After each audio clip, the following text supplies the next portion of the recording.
I'm going to kill what I created. I'm gonna kill it. I'm gonna kill my creation. I'm going to inject the WWF with a lethal dose of poison. If anybody's gonna kill my creation, I'm gonna do it. Me.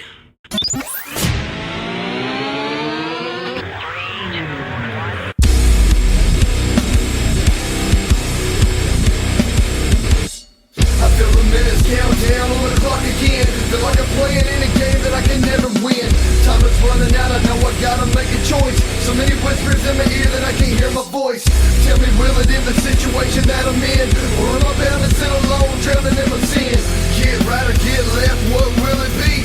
Time is running out, the blood is flowing down the street. Hey, what's up, everybody? Welcome to the Loot Bros Podcast. I'm your host, Resident Darrell, and tonight I got my PIC, my partner in crime, my main trophy chump brother from another mother. It's Trickymic. What's up? Oh, are we doing that? Let's go. Let's go. That's the first time you've ever done that. I told you I was going to do a surprise for you. That was amazing. I thought you were just going to play the intro on your end, but that's some hardcore stuff right there, bud. Oh my gosh. It's okay. Now I am smoking hot now. All right, now you sound good. All right, check. Is that better? Is that You're good, am I but too now the hot? Am I slurp better? is like causing me to cough. Yeah, it's going to catch up with you. All right. So, yeah, now I'm sounding hot now. This is good. No, what it is I've got, actually, I had my mic ran into a USB multi-port, and that is on the Got fritz. it. So, there we go. It's all good. We are in a good place now. This is working, so I'm going to take it. But, yeah, Tricky, yeah. So, Zach's daughter is sick, so he couldn't make it. Kalai said she had to work all day and she couldn't make it. And then the last minute, Joe had to bail. So I threw out a Hail Mary and I was like, hey, I don't know what you got going on, but if you're available, I would appreciate I your literally company. And here you are. Pulled into my driveway and I got your text message. Oh, that's crazy. Yeah, and I was dealing with some issues. Well, they're probably not issues anymore. They're probably full-blown subscriptions at this point. But yeah. That's amazing. That's amazing. So yeah, dude. So I appreciate you coming on. This is the Loot Bros Podcast. We slurped earlier. Usually what we do is we slurp and we toast to our Patreon producers. This month's Patreon producers, our Patreon producers for the month of January are Johnny. My name is effing Mayo, MZ, effing Nitro, Redbeard Rick, and Sadik. I want to give a shout out to you guys. Thank you so much for supporting the show. And thank you guys for all the kind feedback on our Patreon content. So, Do we know who My Name is Freaking Mayo actually is? yeah, it's JT. Oh, okay. Yeah. What's funny is, and we had this conversation, was it last week? When he first changed his name to My Name is effing Mayo on Patreon, he subscribes at the producer level for Sacred Symbols. Right. And Colin Moriarty would read out, my name is effing Mayo. And it was really funny. It made me laugh because I was like, I know who that is. He did it for the lulz. Fun times. JT's a little weird. I love him, but he's a little weird. Hey, we're all a little weird. I mean, we play video games and talk about video games on a podcast. Speaking of video games, we're now 12 days into 2023, and the handcuffs are off, and I'm kind of killing you now. You are destroying it. You are, as a matter of fact, in honor of you, I'm going to play a spam game right now. All you got to do is hold down R1. I need to do that. So far, the only spam game I played was My Name is Mayo 3. That was my first platinum of 2023. It's mine too. And now I am level 807, and I got 617 platinums because PSN profiles won't let me show 2 of them. Oh.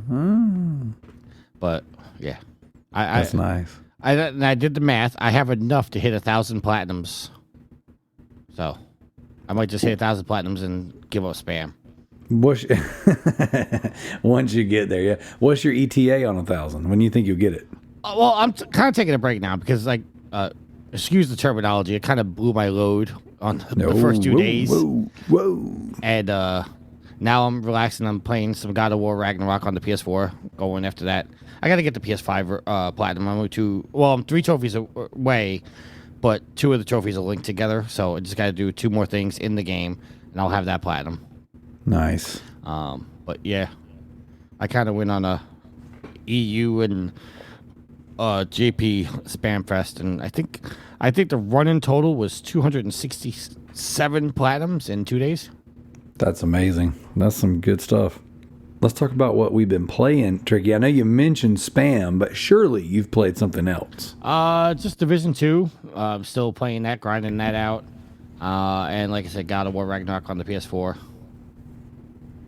Nice. I own God of War Ragnarok. I have not opened it yet. I own that. I have Modern Warfare 2 and Gotham Knights. And Gotham Knights was the winner of the 3. That's the only one I've been playing. So I've been chipping away at some Gotham Knights. I have been playing some South Park Stick of Truth. I've had to start it over. I started playing it upstairs in my bedroom. And then I was like, man, I don't really get to play that much in there. So I was like, this is a terrible place to start the game. So I restarted the game in my office so that I can play, in the mornings and on lunches if I take them. Go ahead. I didn't say anything. Oh, I thought you were about to say something. And then I started it over. So I re-rolled a character. I'm doing, going through the beginning of the game again. And then I started playing Mass Effect Legendary or Legacy Edition, whatever version that remaster is. So I'm playing that right now, and we started that for a game club. That's going to be our February game club. So I'm pretty excited because I've never finished Mass Effect. I've never played any of the Mass Effects. Really? I started up 2, and then they wanted me to do the recap of what would have happened in Mass Effect 1. Correct. And that's where I stopped. Oh, wow, I don't like it. Yeah, because I don't like a game choosing my choices. And obviously, if it's bringing the choices from the first game into the second game, there's going to be bits and pieces of the story that I'm not going to know what they are because I didn't experience them. They just were chosen for me. So I might go back and play now the Legendary Edition since I can play Mass Effect 1 on a proper gaming console called the PlayStation. There you go. I started on the OG, the Xbox 360, and the freaking game had a game-breaking glitch where this one waypoint wouldn't go away for this mission, and I was stuck on this planet, and I did everything that I could find to do, and it just would not load. It wouldn't load, and it had the waypoint stuck behind like a wall or something, if I remember correctly. And I remember looking it up, and just whatever was supposed to happen wasn't happening for me. So I turned it off and never played it again. I hear that. And I wouldn't play 2 or 3, even though I own them, because there was like a 75 point achievement, or there might have been there was an achievement essentially if you played the other game and you loaded your save file in. So I had to let it be. I hear that. So those trophies and those achievements, man, they'll make or break a game. Why do you think all the rat games are so successful? Because they're the best games. Man, that slurp's throwing me off. Yeah, got you, man. I see in the Last Stand Media Facebook group, people losing their minds because what they're calling the shovelware is still on the Sony store. That's so funny. Somebody said, didn't Sony say they were limited to access to shovelware games? I'm still seeing a bunch of them. Well, yeah, they never said they were going to stop selling them. They just said they're going to hide them more. Yeah. Just a tiny bit. Just a little bit. I mean, not a lot. The fact that I bought over 600 of them in the last year, I don't think they're taking off the store. Yeah, I think they need to be there. I think they deserve to be there. So some of those games are great. As a matter of fact, our good friends over at Radalaika are dropping some new games this week that we're recording. Yeah. just so I can speak on that real quick. I said this on Trophy Horse, and I firmly believe this is true. But I also see the other side of it. I think games like the Cricket C, the Pigeon P, all that stuff, I look at those as a developer. One, it's probably trying to make a quick buck. Mm-hmm. But two, what if they're doing that to fund another game they're making by appealing to the trophy masses?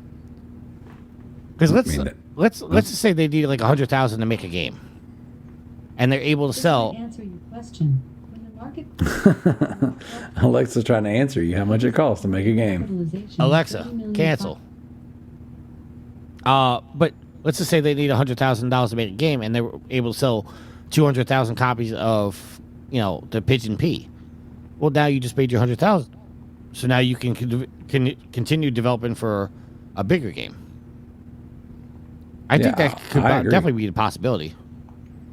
Yeah, I totally agree. I've always said that that's a great way to do it. Now, I think some of these, like the ones that are basically the same game, and then Just like reskinned. yeah, reskinned. Those are asset flips. Those right there, not probably not on the up and up. And I do know that they've done some of the guests on Sacred Symbols have done some of the research into like these companies that are overseas, and they're just essentially flipping out games just to make a quick buck. Right. And a lot of the companies seem to have the same address. Yeah, So- listen, do I believe there are some people doing it just to make a quick buck? Yes. But it's also smart, because how many of those games are being sold?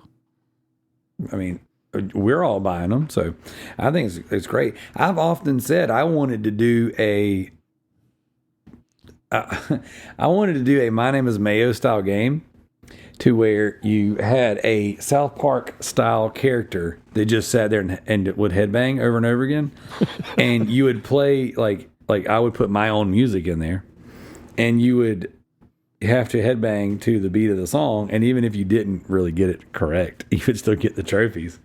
And as a way to A, put out a game with an easy platinum, and B, to get my music out there. Well, listen, look at Rock Band. Rock Band is a very successful game, but the developers put their own band's music in the game, and they released it for free. Like, now I know some of the developers' bands' names. There you go. I mean, their music is shitty, but it's still in the game. Hey, so is mine, so it works. Well, we knew that. You didn't have to say that. So, but yeah, dude. So, I agree with you. I listen to Trophy Horse, which, by the way, if you're listening to this right now, you should definitely check out our friends over at Trophy Horse. But I totally agree. I think that there's a lot of different reasons. I mean, you got to think about how many of these games were probably like Ratalaika picks up a lot of these games that are like mobile games, and they port them to console. Right, which is smart. Yeah, like not every game's going to be some AAA masterpiece. Like, you're going to start somewhere. And not to mention, some of the Ratalaika games, like, they're good quality games. Absolutely. Devious Dungeons is like one of the Daggerhood. Those are good games. Yes, they're very quick platinums, but they're still good games. Oh yeah, what was that? One More Hero, that little side scroll beat 'em up. That was like an 8-hour platinum. God, that game was amazing. Right. And that little Resident Evil style survival horror back in '98 or back in 1998, like stuff like that, dude. I mean, like Ratalaika's definitely put out a couple bangers. Yep. So, in my opinion, anyways. So, but that being said, man, I just kind of want to do a little run of housekeeping. I know we're kind of flying by the seat of our pants tonight. Tonight's going to be very conversational. Just you and I kind of sitting back, talking shop. But this is the Loot Bros Podcast. If you don't mind giving the old subscribe, share, the like, all that stuff. As I said earlier, check out Tricky's podcast, Trophy Horse. All these podcasts are available anywhere and everywhere. I've personally launched a YouTube channel recently, and I do these resale videos, and I do these like out in the wild hunting videos where I strap a GoPro to my chest. Me and my kids go out to flea markets, thrift stores, used video game stores, Comic-Cons and conventions, all these different places, looking for video game deals, looking for trade deals, all kinds of stuff. We're kind of doing a little bit of everything right now. So like I've got enough footage currently to pump out another 3 or 4 videos. And like some of them are Goodwill, some of them are flea markets, some of them are thrift stores, some of them are, like I said, a Comic-Con. It's actually a video game and anime expo, but even still, all kinds of cool stuff. So if you don't mind checking out Resident Darrell on YouTube, if you like any of this content that you've heard about, that you've listened to, check out our Patreon, patreon.com/thelootbros. It is lots of good content on there. There's $1 tier, $5 tier, $10 tier, $25 tier, all these different ways that you can get involved in the community. At any of those tiers, you have voting rights on our monthly and bi-monthly Game of the Month clubs, our game clubs. It's awesome stuff, man. So definitely go check out the Patreon. I think that's it. I think that's what I got. So, Tricky. Yes, sir. You want to check out our leaderboards? Sure. I'm pretty sure I'm the lead for the PlayStation one. You are. That's why I'm so glad to have you here tonight. So in first place, Trickymic, knocking it out with 1,261 trophies. And the last game you played was God of War Ragnarok. Hold on. That's it? I mean, 7 days. Oh, it's been a 7 days span, since I got the so. 6,000. Yeah, okay. Yep. So it just depending on the day you got your trophies. It resets every day, technically, you know. Gotcha. In second place, we have CJ, the Affectatious Donk, with 694. So that's finally someone getting up there with him. Third place, we got Sadik with 67. In fourth place, we got Gaz Davis with 51, playing some dangerous golf. And then fifth place, we got Red Beard Rick with 39, playing some Fallout New Vegas. Nice. I'm in sixth with 32. It's kind of wimpy, but I've been playing some Mass Effect Legendary Edition. I think I said Legacy earlier, but man, I don't know. And then we're going to head over to our Xbox leaderboards. I'm styling on you, bro, with 4,685 achievement points. He's playing some Far Cry 5. Sadik is in second place with 895 achievement points, playing some Sacred Citadel. Third place, The Bearded Nerd, one of our podcast hosts, with 770, playing some Shredder's Revenge. Finally, it's an amazing game.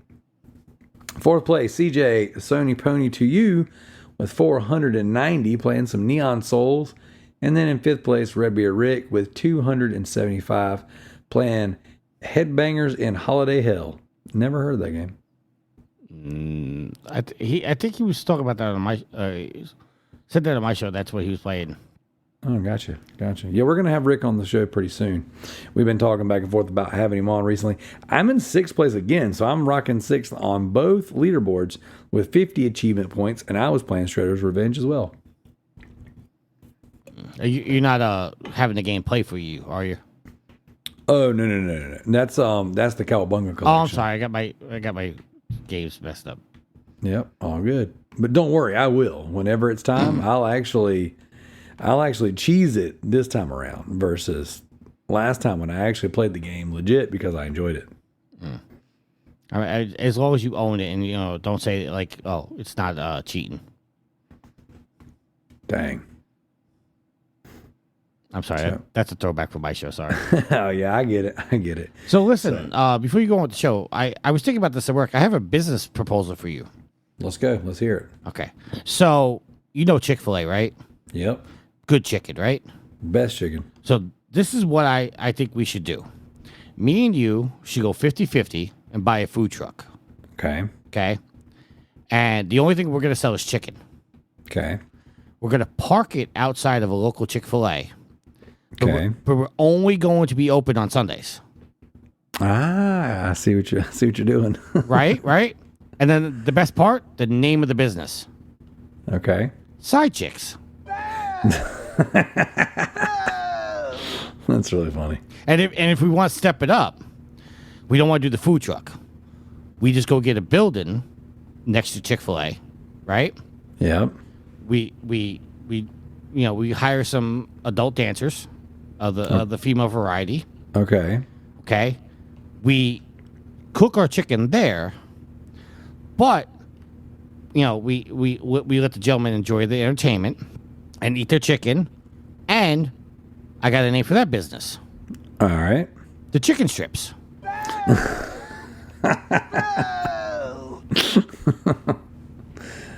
That's terrible. But I like it.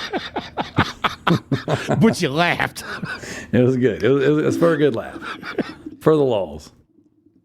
Side chicks is pretty good. The side chicks is pretty good. I like it. I like that a lot. So, all right. So what I'm going to do is I'm going to come back at the end of the show and I'm going to give the updated backlog beatdown and the trophy rarity competition. I'll pull those spreadsheets out and I will get all that information in post. So Tricky. Yes, sir. I did not put out a post for community questions. Okay. Instead, I put out something in our Discord, and I wanted to talk about two things this week, okay? I want to talk about our gaming goals. No, excuse me. Let me back it up. I want to talk about our most anticipated games for 2023. Okay. And I want to talk about gaming / personal goals for 2023. So rather than just go around the horn, let's talk about games that we want. I figure we would talk about a game, then talk about a goal, whether it be a gaming goal or a personal goal, something you want to achieve this year. Now, you came in as the savior of the day. You did not get the show notes or anything to prepare. So everything you spit out tonight is going to be on the spot. Correct. But I believe you'll do a great job. Oh, I'm a professional, so. There you go. And the key part is I actually show up. Well, there's also that. So, that being said, I'll go first and give you a few seconds to kind of collect your thoughts, and then we'll go. Okay. Okay. So, starting off for me, we're gonna go games first, then goals. All right. So, my first most anticipated game of the year. Now, we'll go around 3 times. We might go around 5 times. We'll just kind of see where the conversation goes. Okay.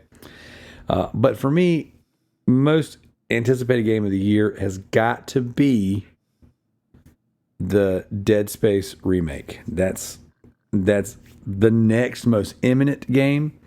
This 2023 is going to be the year of survival horror, and you say that every year.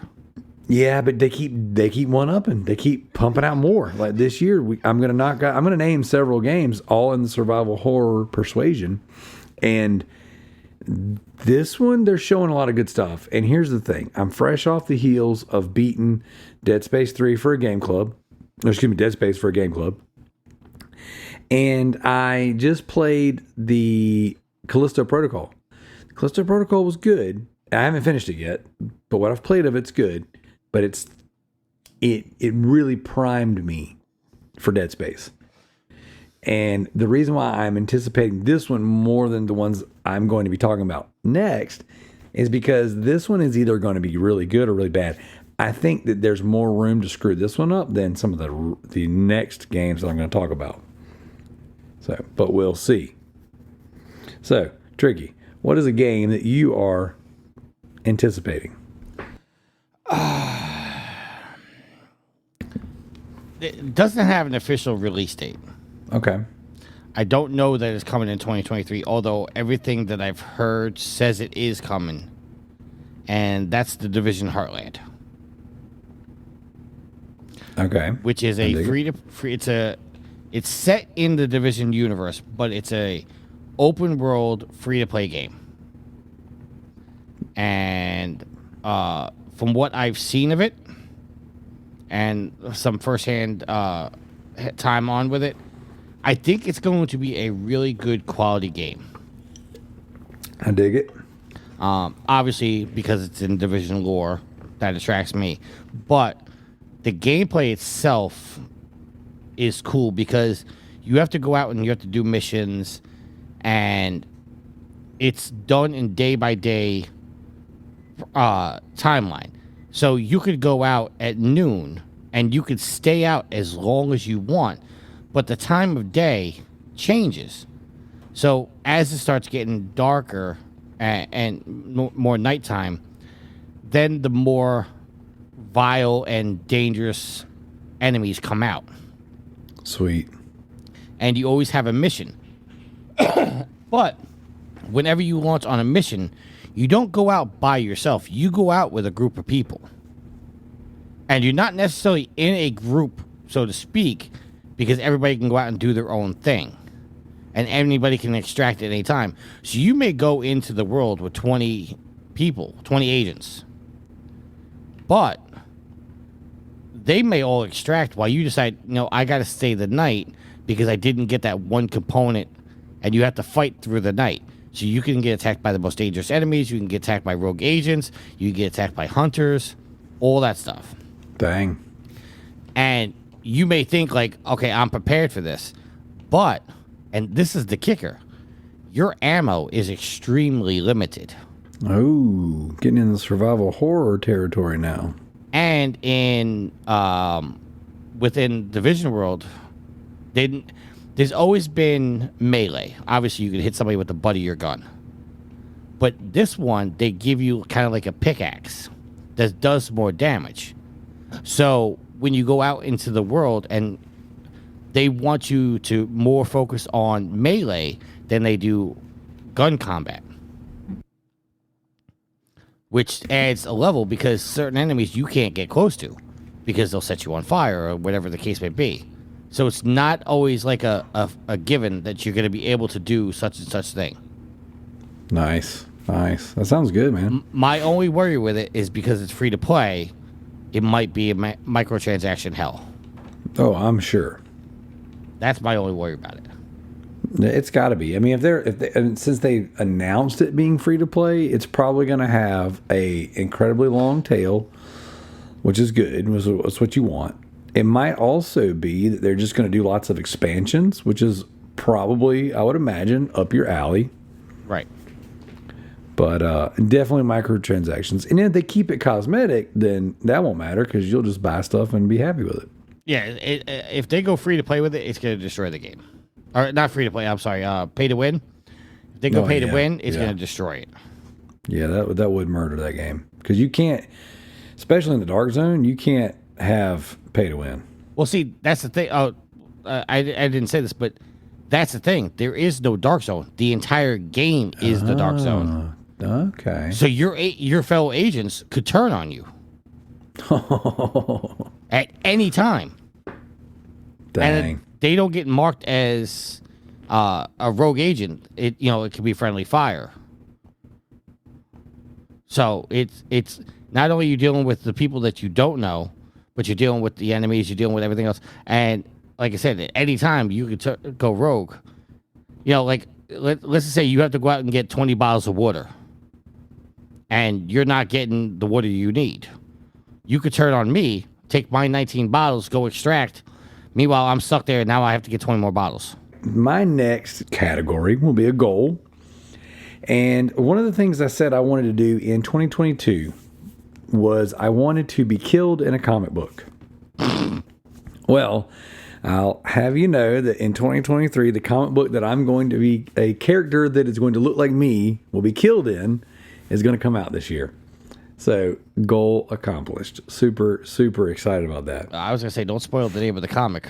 No, I'm not doing that yet. So, he said, I'm not doing that yet. Once all that happens, I will definitely be pimping in the wares. All right. But one of the other goals I had announced that I had for 2022 was I wanted to be in a video game. I wanted to be, whether it was, hang on one second.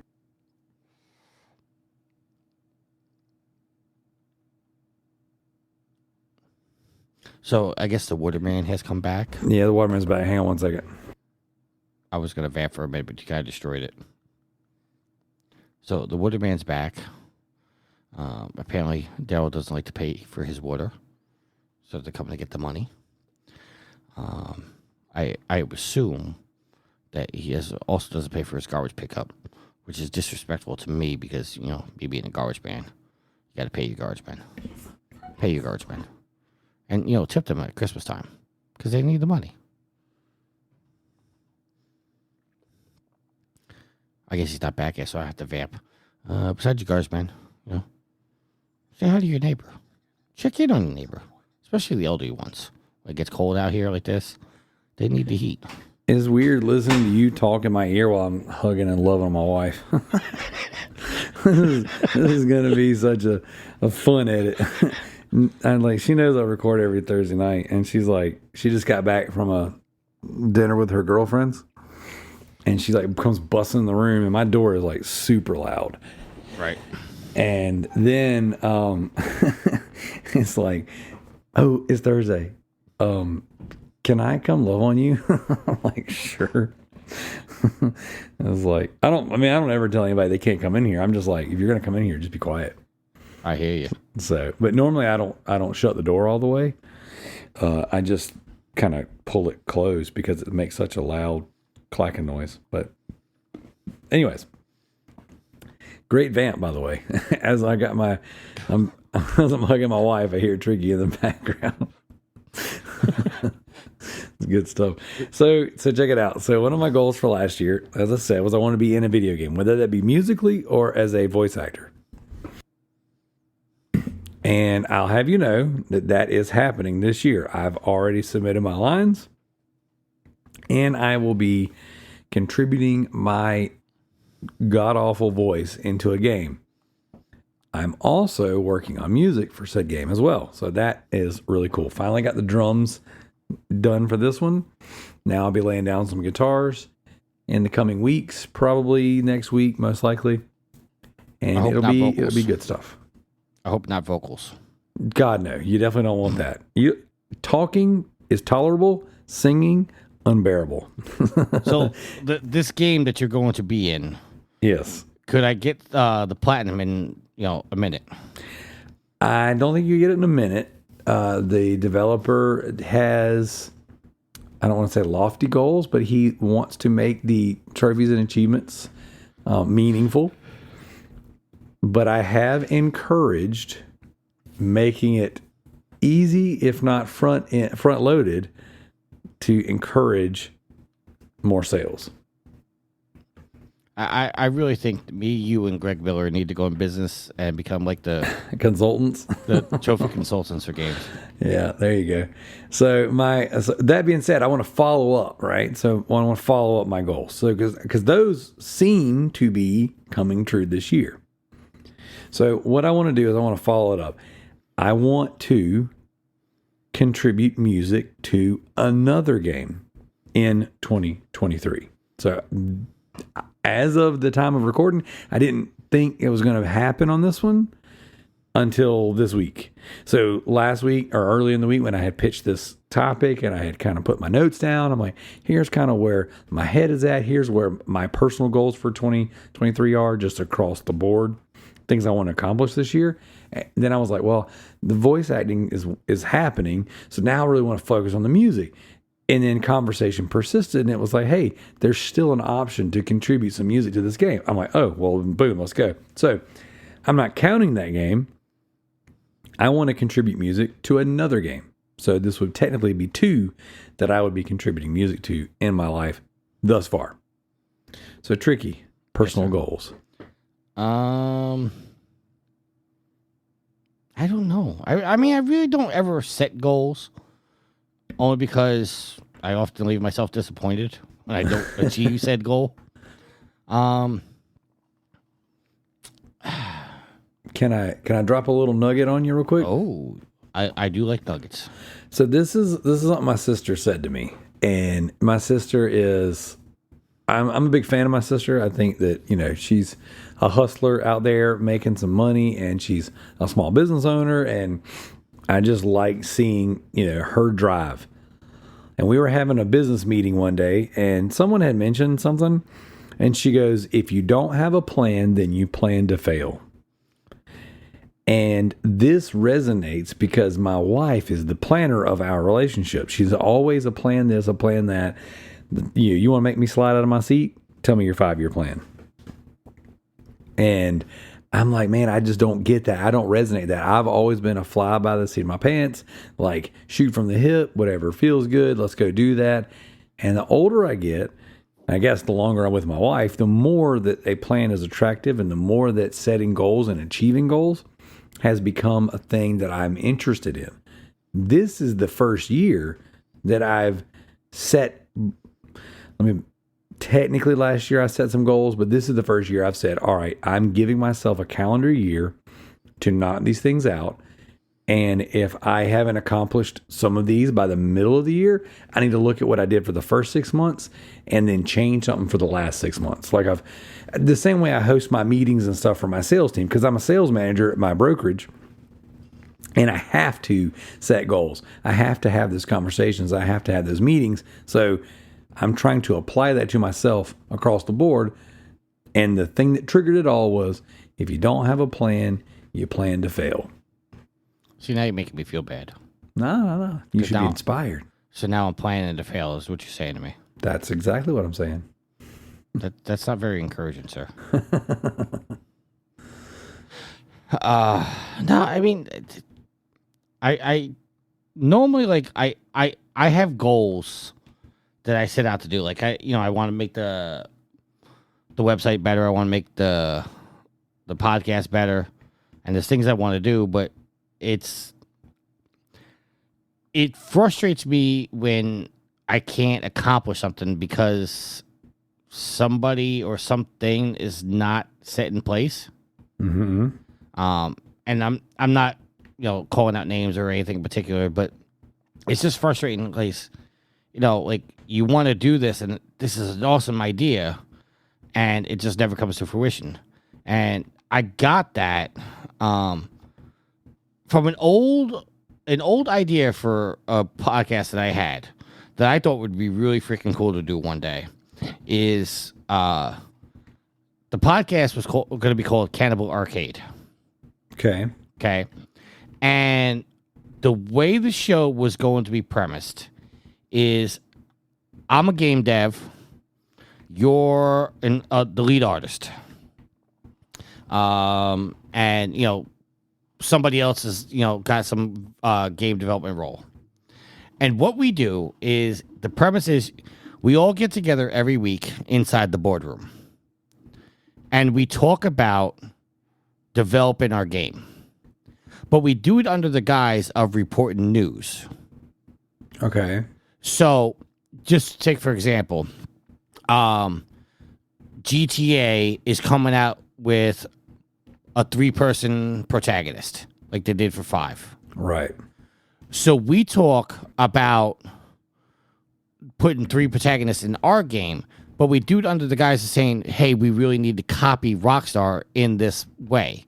So we're reporting that Rockstar is putting out 3 protagonists, but we're doing it in the guise of, we're going to put this in our game. So you tell the news, but it's all unscripted, and then at the end of the episode, we say, oh, all these ideas suck. Let's just meet again next week. We can talk about other ideas. And the game never gets made. Got you. Because we're always failing to come up with a plan. But we talk about the game under the guise of reporting the news. Okay. It's pretty interesting. That's definitely a very meta level of reporting the news. So it's very interesting because, you can get boring hearing different podcasts report the news in the same way, So right. That's pretty interesting. But the problem is that nobody else, like, somebody wanted to make it scripted, somebody wanted to do this. I was like, no, the idea is that we all fly off the cuff. And the best part is a good friend of Trophy Horse, Jeff Hanna, he was in game development. And I pitched it to him, and he's like, I really like the idea. I said, but what we do is when we bring you on the show, we'll put it under the guise like we're trying to steal you away from Volition. And at the end, he goes, you know what? I don't like this. I'm going back to Volition. And he was like, I'm down for it, but I don't know if Volition would be down for it, because then we had to get permission from Volition to use their name because we're trying to poach their employee. It was a line, but Gotcha. I always thought that was a really good idea. It's interesting though. Yeah, but see, like something like that, I plan to do that, and it's like, nope, that never happened, and it's frustrating because I thought it was a really good idea. Heck yeah, dude. I dig that. So that being said, what is your goal? My goal is to make the podcast better. Okay. I dig it. My goal is to bring on more guests, bring more entertaining people onto the show, And that's not a knock at anybody that's been on the show because people are interested, but yeah, just trying to do the show in different ways. Like this year we started doing, actually last year we started doing the show live on Twitch, which just seemed to help out a little bit. Yeah. So yeah, my only goal that I'm going to make is to make the podcast and website better. I dig it. I dig it. I dig it. I like that a lot. So, all right, next most anticipated game for me, man, it's going to be, and I don't know if it's going to make it this year. There's no official release date, but Alone in the Dark, the next Alone in the Dark installment. This was shown off at the THQ showcase, or THQ Nordic showcase, about, I don't know, August or so. And I am a huge Alone in the Dark franchise fan. I freaking love those games. And the PS3 Alone in the Dark game, I think is just, it's like a janky treasure. Like, it's so cool. And I have the platinum in that game. And it was not the easiest platinum in the world to get, but I just had an absolute blast doing it. But I don't know that it's really going to come out this year. I would love for it to come out this year, but I just don't know. But that would be a game that I am really looking forward to. It's got a very early 1900s aesthetic from the video. And we've only seen one little cinematic trailer for it. And so I guess if I was being a guessing guy, a betting man, I would say it's probably not coming out this year. But I am super hyped for it. Like, through the moon. On a list of like all the horror games coming out, I'm like, oof, that's really up there at the top for me. And I love it. If the Xbox 360 version didn't just really suck to play, I would go back through and, because they did so many updates when the PS3 version came out that it's a different game almost. So I would definitely highly recommend playing the Alone in the Dark Inferno edition on PS3. Dante's Inferno? No, not quite. You know what game you're not anticipating playing this year? Skull and Bones. Skull and Bones. Delayed yet again. Yes, I know. Isn't that crazy? Unbelievable. Guys in my text chat like, this turned into the next Duke Nukem Forever. Dude, it's already beat Duke Nukem. Unbelievable. No. That was Beyond Good and Evil 2 that beat Duke Nukem. As far as it's the longest delayed game of all time so far. Well, are you talking about from announcement or from the last game? I guess from announcement, because it would have to be from when it's in development. Because Duke Nukem Forever was 15 years? Yeah, Skull and Bones. Not Skull and Bones. Beyond Good and Evil didn't get announced 15 years ago. Yeah, dude. It actually, I read an article not too long ago that it was because I think it got announced. It got re-announced with Elijah Wood and stuff a few years back. That's okay. Maybe I missed the announcement back in the past. Yeah. It's like old. It has like a really old announcement. So, but yeah. So next most anticipated game for you, Tricky. Let me look. I'm looking at a list. I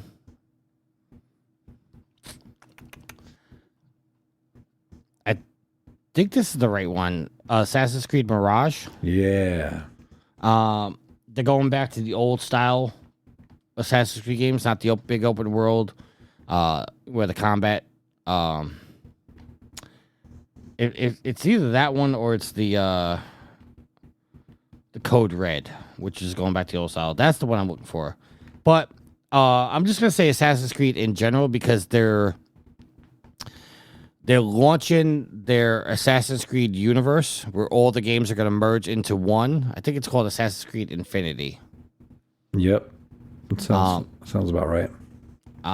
So I'm really interested in seeing where Assassin's Creed goes. And I think Mirage is coming out this year. I'm trying to remember. Yeah, it's got to be coming out this year. So I'm going to go with that. Heck yeah, dude. That's so funny because they were like, yeah, we're going to like space out our releases, a little less Assassin's Creed at one time. And then they're like, F that noise. Here's 3 Assassin's Creeds. Well, I mean, it's been 3 years since Valhalla came out, right? Has it been 3? I know it's been at least 2. Because my dude, my day one copy of Valhalla is still unopened on my shelf. Why doesn't that surprise me? I'm terrible. So funny. But I don't know. I don't know what I'm gonna do. It's so funny because I bought that game off of John Michael, old Game Squat, and he ordered it from Best Buy, and they sent him 2 copies. He had to go in store to pick one up, and then one showed up at his house. So he's like, man, they gave me an extra copy of that. And what was that other game that came out at the same time as Valhalla? That other Ubisoft open world game? Like I don't remember. Oh my gosh. It's like the Zelda game, but Ubisoft version. I cannot remember the name of it now. It's got the Greek gods kind of opening up, doing dialogue. Oh, Immortals Phoenix Rising. Yes, Phoenix Rising. That's what it is. So I got both of those off of him for $30 each, like the week they came out. And so I was like, oh, cool. We played Immortals and didn't love it. Me and my son. I love that game. Yeah, we did not like that at all. And then, yeah. I like how he charged you $30 for a free game. Oh, he charged me $30 each. That's what I'm saying. For free games. Something that didn't come out of his pocket. Hey, man. I would have given it to you for free. You got to make money. So I got to admire the hustle. I would have gave it to you for free, just for the record. Well, that's very kind of you. That's why you're a good guy, Tricky, and that's bad guy, John Michael. Now, are you sure that John Michael's wife didn't order for him? Because he likes to accuse wives of doing work. I'm throwing a lot of shade this episode. Just so you know. You're it's so funny. There's a handful of things throwing me off right now. Okay, apparently the way I've been using my microphone has been not working correctly for quite some time because I'm using the Yeti Blue and it has a built-in monitoring, but I usually can't hear myself talk through it. And now you can hear yourself talk through it. I'm going with a fresh cord direct into one of my USB 3.0 ports, and this thing is crisp, so I can hear myself. And it's just weird. Like I'm sitting here talking and I feel like I'm off a bit, I feel like I'm a little off my rocker a little bit because I'm like, dang, I'm hearing myself so well. It's weird. And then like every, couple rounds you throwing shade. So I'm like, well, I mean, I got to come on here because I no, not a shot at you or anything, but I haven't listened to podcasts in quite a while. Just because I used to listen to them at work, and now with my new position, I don't have the opportunity to listen to podcasts at work. I get that. So I'm really behind a lot of my shows. But I keep hearing from the grapevine that you guys throw a lot of shade my way, including calling me the one who shall not be mentioned. The one who shall not be named. Or no, he who shall not be named. Yes. So I'm taking my chance to say, listen, I'm on your episode where you guys aren't, and I don't think your guys are going to listen to this, so I'm going to throw a lot of shit at them and see if they pick up on it. I'll do it, man. I love it. Yeah, so I think at one point in time you asked me about that. The he who shall not be named is from Harry Potter. Right, Voldemort. Yeah, Voldemort, yeah. And so every time someone says his name, they're like, no, you can't say that because basically he'll come after you and kill you. Right.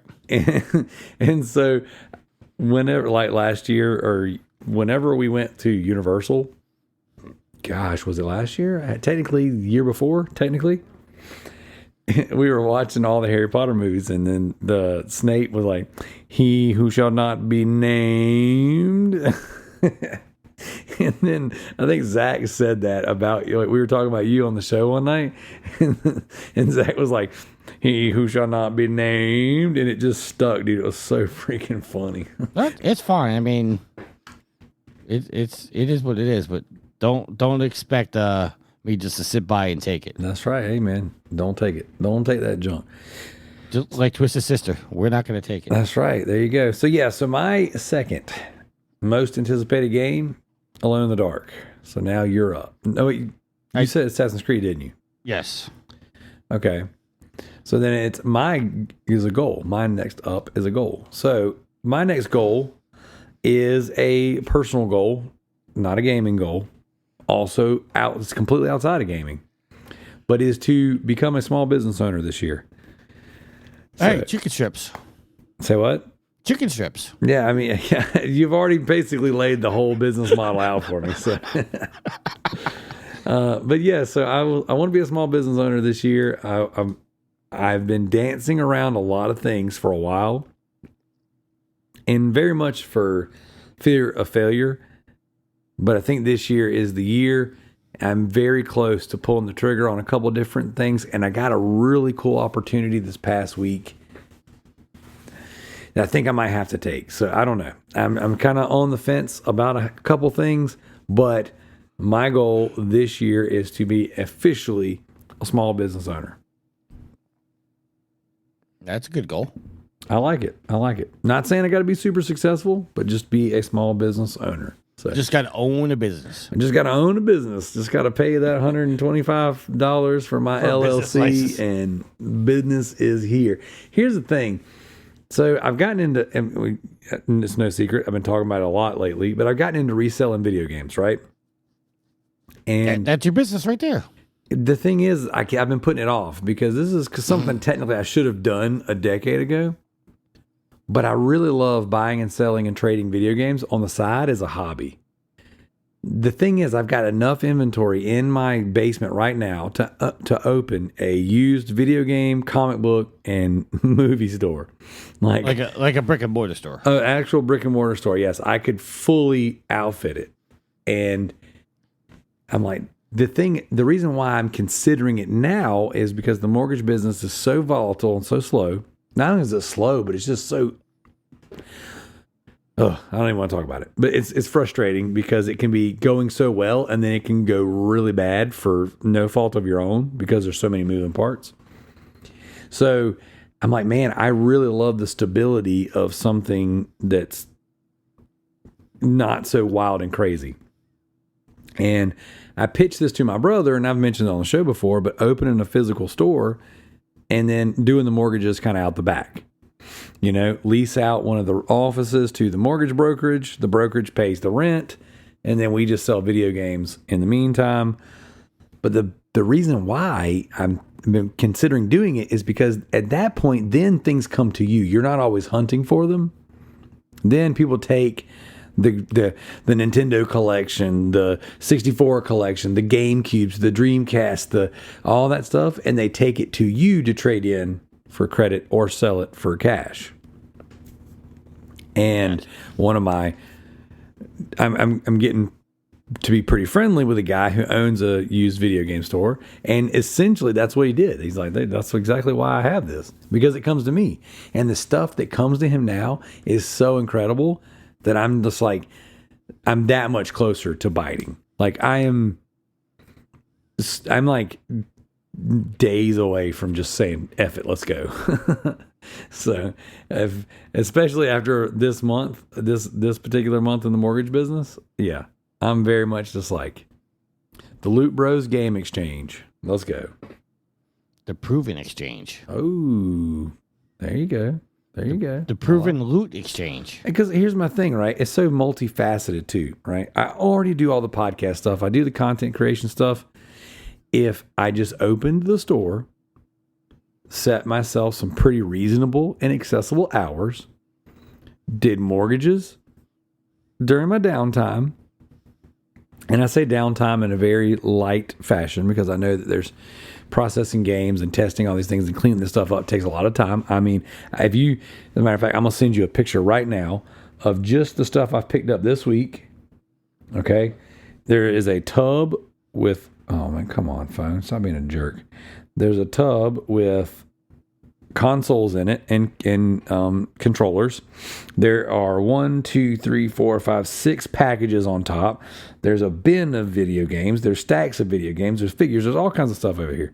It's crazy stuff. Stuff that I got to process, clean, and put on eBay.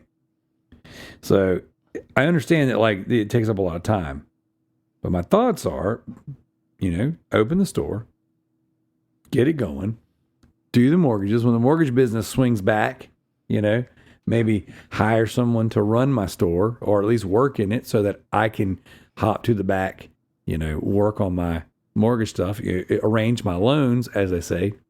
And then when my children are a little bit older, they can all start working there. And that's kind of the idea, to do something in the next 2 years that then allows my children a place to work and make some money while they're in high school. Sorry, I was writing a joke back to you. Oh, you're good. I paid attention to you. Yeah, you're good. Yeah, I mean, that's... Yeah. You saw the comment? Yeah, I got it. That was the first thing I was like, whoa. I think I'm so glad. All right. Yeah. Where are we at now? So your next goal. This is tough because I don't have goals. Ah, putting you on the spot then. Make one up. To win the Powerball. Oh, that is a goal, a lofty goal right there. That'll put PG on the map for sure. Listen, I pledge this right now. I say this on the show. I win the Powerball, and it's over $1 billion. I'm personally flying to your house, Alex's house, and Yield's house, and I'm handing you $1 million cash. We're doing this thing. Dude, I've already told my crew several times, you let me strike it lucrative. Now, I'm not even saying rich. You let me strike it lucrative. And then everyone that I do content with, we're doing that for a living. Like, yeah, that's exactly what I said. Everybody is going to quit their jobs, and we're going to do Proving Gamer full time. There you go. So all you need is a budget. That's it. So, and if I have 500 million, we got a budget. A small price of $500 million. So that's a good goal. I like it. Hit that Powerball. Don't forget about us. The cool thing is you can podcast on some island that you own. Oh, the best part is I told my coworkers, I said, if I win the Powerball, you're going to come in one day. There's going to be a brand new flat screen 85-inch television in the break room, and you're never going to see my ass again. It's just going to have a note saying, love Tricky. There you go. That's amazing. Gotcha. All right. So next up is my next most anticipated game.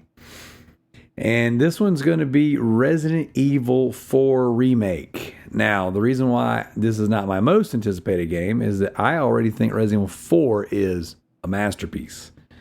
You would think that. It is a masterpiece. It's really good. Now, don't get me wrong. The way these last few remakes have been, they've been excellent. So there's no real reason for me not to think that the next one's not going to be excellent. But just like Dead Space, this is either going to be really good or really bad. I don't see a world where it's going to be mediocre. I think it's very possible that this game's going to come out and it's going to be like absolutely incredible. But I also think it's possible this game's going to come out and it's going to rub people like me the wrong way because they're going to change things. For example, Resident Evil 2 Remake. Beautiful game. Amazing characters. Amazing attention to detail. Incredible game.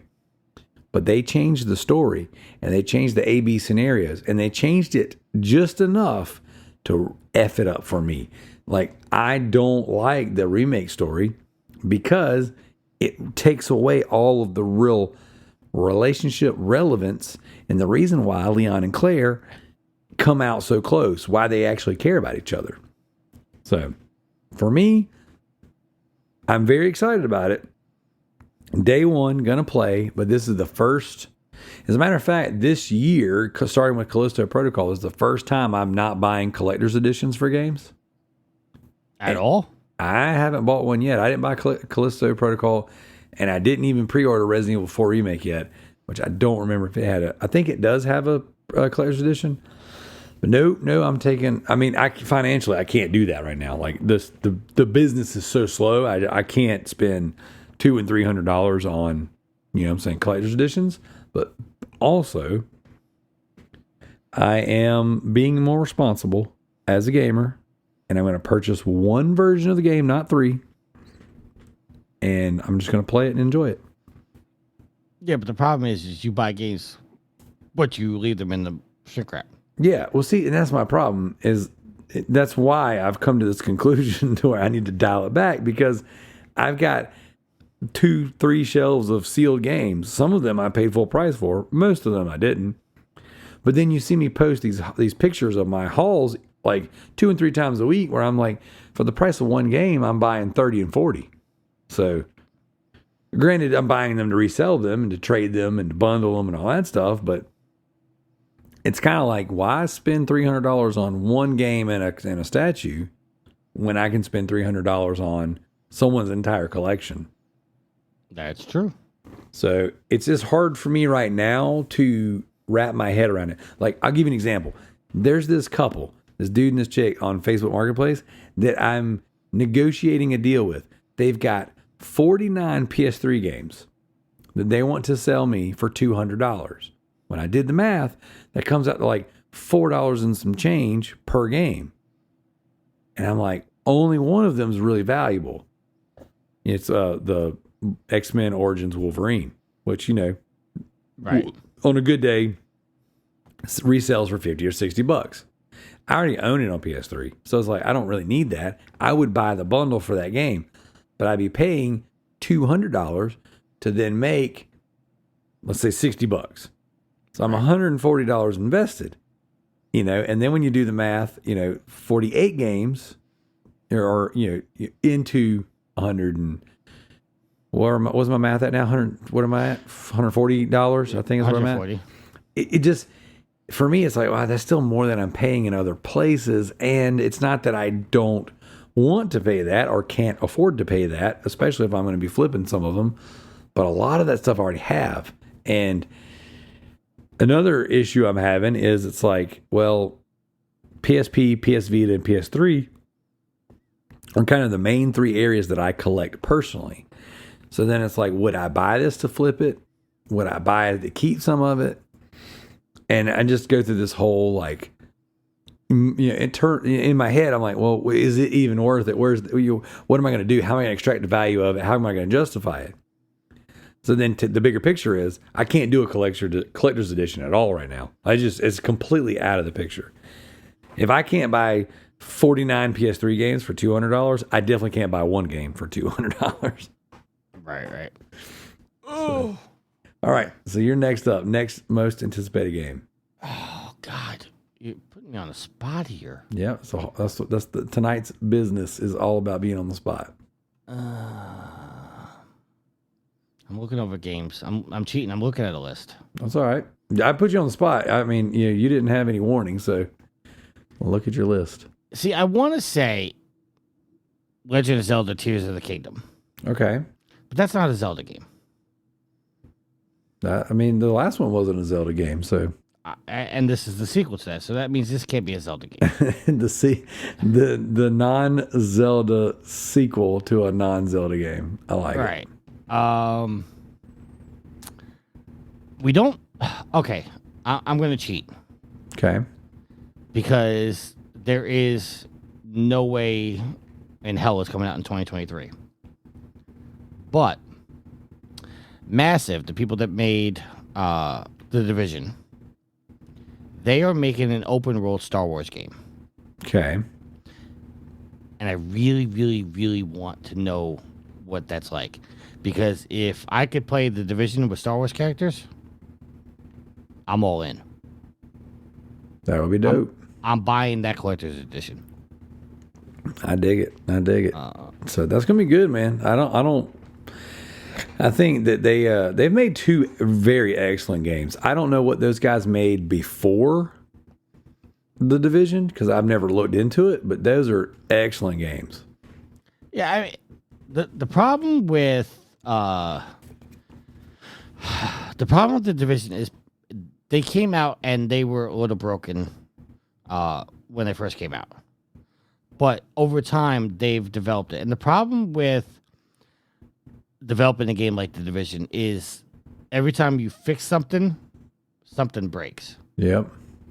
I'm looking at Massive right now. They actually made Far Cry 3. Oh, wow. They made South Park Fractured But Whole. And they're coming out with an Avatar Frontiers of Pandora game. Sweet. So they got some chops. And they also made the SEO collection for the Switch. Dang. So Now, do they have a developer credit on it, or did they port it? I don't know. I'm just looking at the Wikipedia, and it says in 2011 they made Assassin's Creed Revelations, Okay. which came out for the 3, the 4, the 360, and the 1. And then it says Nintendo Switch, and next to it says the SEO collection. Sweet. They also made Just Dance Now for the mobile, and of course the 2 Division games. And then, like, the to be announced is the Untitled Star Wars game. I think the Star Wars game is going to come out in 2024. Because I think they're focusing on Avatar right now. But right now, Massive is working on 3 different games. They're still coming out with content for the Division 2. They're making Avatar, and they're also making the Star Wars game. It's good stuff. Yeah, so I'm going to cheat and say the Star Wars game, which I don't think is coming out in 2023, but that I'm highly anticipating that game. I dig it. All right, so next up for me is goals. So, my next goal is a personal goal outside of gaming. This one is a weight loss goal. So last year, my wife and I started, I think sometime in May, we started this program called E2M, Eager to Motivate. My goal was to get down to 250 pounds. That was my original goal. And the way that this program is worked up, it's in 8-week rounds. So you're given a menu every week of items that you can put together, and you have a workout plan. You have to fast from 8 p.m. until noon the next day. Okay, so reset your gut is kind of the idea behind it. That being said, I did not do any of the exercises the entire first 8 weeks. I lost 38 pounds. I started at 305, and I was like, man, that was a really good round. The second round, I ended up losing another 18 or so pounds, whatever it ended up being. The third round I actually left the round gaining a few pounds back. And then now I'm starting off kind of at around the ballpark of my lowest weight. So total, I lost about 56 pounds. I got down to 249. So that's the lowest I've gotten down to since I started this program. So technically, I reached my goal. I got down under 250. And after that first round, I kind of reassessed. I'm like, well, if I can do 38 pounds in 8 weeks, then I probably need to reassessing maybe my next goal after 250 should be 225. So this round that started up beginning of this month, so in January, I started off at 254, just a few pounds heavy, but coming off the holidays. So, and my goal is to get to 225 this year. Like, I would love to get there early this year. I'd love to get there before May, because that would be my anniversary of starting the program. But my goal is to get to 225, and which would put me in what you would call maintenance. And then your diet changes up a little bit, and your exercise plan changes up a little bit. But the way that I'm trying to achieve this goal this year is I've actually incorporated the exercise plan on top of the diet. So I've maintained the diet for, half a year. And then now I'm going to continue to maintain the diet, but also add in the exercise. My wife's doing this with me. And so like today at like 5 o'clock, we stopped working. She had got home from work. And, was it 5? Yeah, it was about 5 o'clock, maybe 4:45, something like that. And then we started doing our circuit, and it's 5 rounds of 5 or 6 different exercises for a minute straight with a minute break in between. And it was rough, man. I had a nice sweaty picture she took of us when we were done. And I really, really, really feel like this is going to be my best couple rounds, this one and the next one. So I'm hoping to get to my goal by May. If I can get there by my anniversary, that would be like stellar. I'd be super thrilled with that. And I have not been 225 pounds since My wife and I started dating. We've been together 21 years. I was 198 pounds when we started dating. I don't know that I want to get to 198. I think I want to be around the 220, 225 range for long term. But we'll see. When I get to 225, I might keep going. Okay. So that's me. That's my goal. My goal is to do nothing different and lose weight. You're laughing, but see, my problem. I mean, everybody knows I'm a big boy. I've been overweight since I was a teenager, but I never really changed what I ate, and I never really gained weight. I never really lost weight. It just always maintained. But the problem with me is that because of the hours I work and the job that I do, I really don't eat except for one time a day. Mm-hmm. Which, as a guy that's into health and fitness, it's really not good for you. Correct. Because what your body does is when you eat something, it immediately stores it to fat because it doesn't know when it's going to get more food. Correct. So it stores it to fat so it can feed itself. So I've started, just eating an apple or eating a can of Chef Boyardee or just nibbling on something. And I haven't really changed what I eat, just eating at different times of the day, and I've dropped close to 75 pounds. There you go. Good job. And now, if I could cut soda out of my life, quit smoking, stop eating, fried chicken and chicken wings with no seasoning. I'm just joking. Just joking. Don't everybody kill me. But I'd probably lose a lot more weight. I was about 320, and now I'm about 260, 250. And I've really done anything different other than just eat more times a day. It's good stuff, man. Yep. So that's my goal. Heck yeah, dude. Yeah, like my goal is, like I said, just to get to maintenance before May. If I could do that, and just to piggyback off what you were saying, a lot of what I've learned is it's not just what you eat, it's when you eat. It's how you eat. Like they give us this meal plan and it's like portion control. And, you should be eating 6 ounces of protein 3 times a day within that window. But then you turn it off at 8 p.m. and then you fast all night. Dude, I am freaking starving. We're recording right now. It's 11:17. Mm-hmm. I am starving. Like I got done with dinner tonight and I didn't stop because I was full or I was like, I stopped eating and because of the time. Yeah, because of time. I was like, well, it's it. It's 8 p.m. I mean, I ate and then dude, by 9 o'clock, I was full. Like, so this is what happened, right?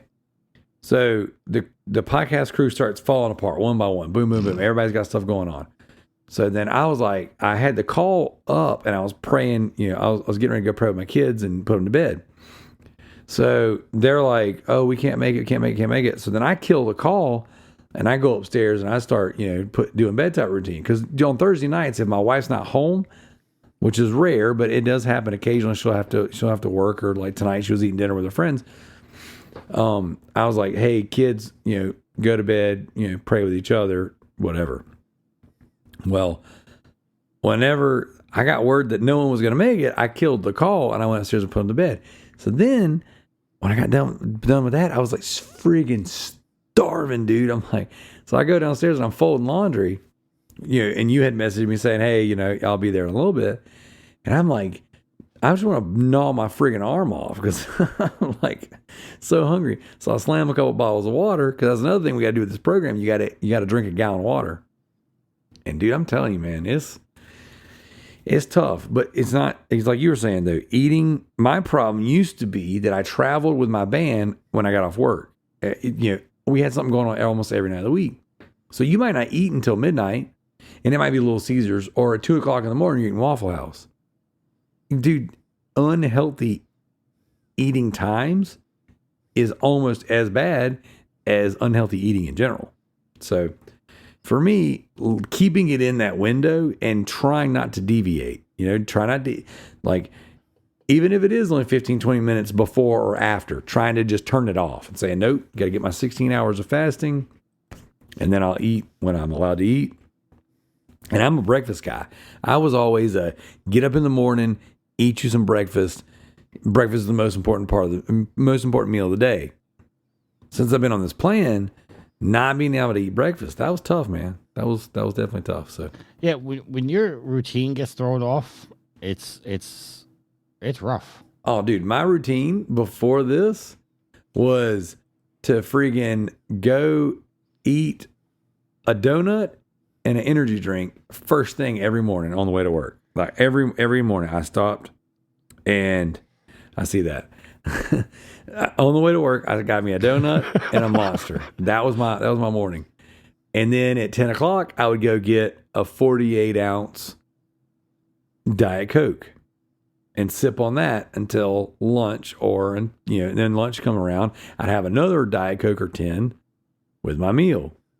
And I used to work out at lunch and then eat immediately after. So I would have like a protein shake or something like that. And then at 3:45. 3:45 was when our next break. Then I would have another Monster. That was pretty much my routine every day. And then I come home and eat dinner. Dude, now, like, there was that first 2 weeks on this plan, it was like I had my head in a vice and like I had tunnel vision. It was hard to see. I had a headache every day for a couple weeks. Like, coming off of all that, like the artificial sugars, the Monster. Like, I didn't have a Monster except for all my cheat meals that whole first 8 weeks. And y'all know I love Monster. And then the second 8 weeks, I was drinking Celsius instead of Monster, which is kind of something I've kind of stuck with. I've still incorporated a little bit of Monster back in which is why my weight loss has slowed down, because I've been breaking the rules a little bit. But dude, Breaking the law. we ain't playing. But dude, yeah, like, just to kind of round that out, man. When you eat is almost as important, if not just as important, as what you eat. See, another problem that I have with that is I tend to eat and then go to bed. Yep. And that's horrible to do.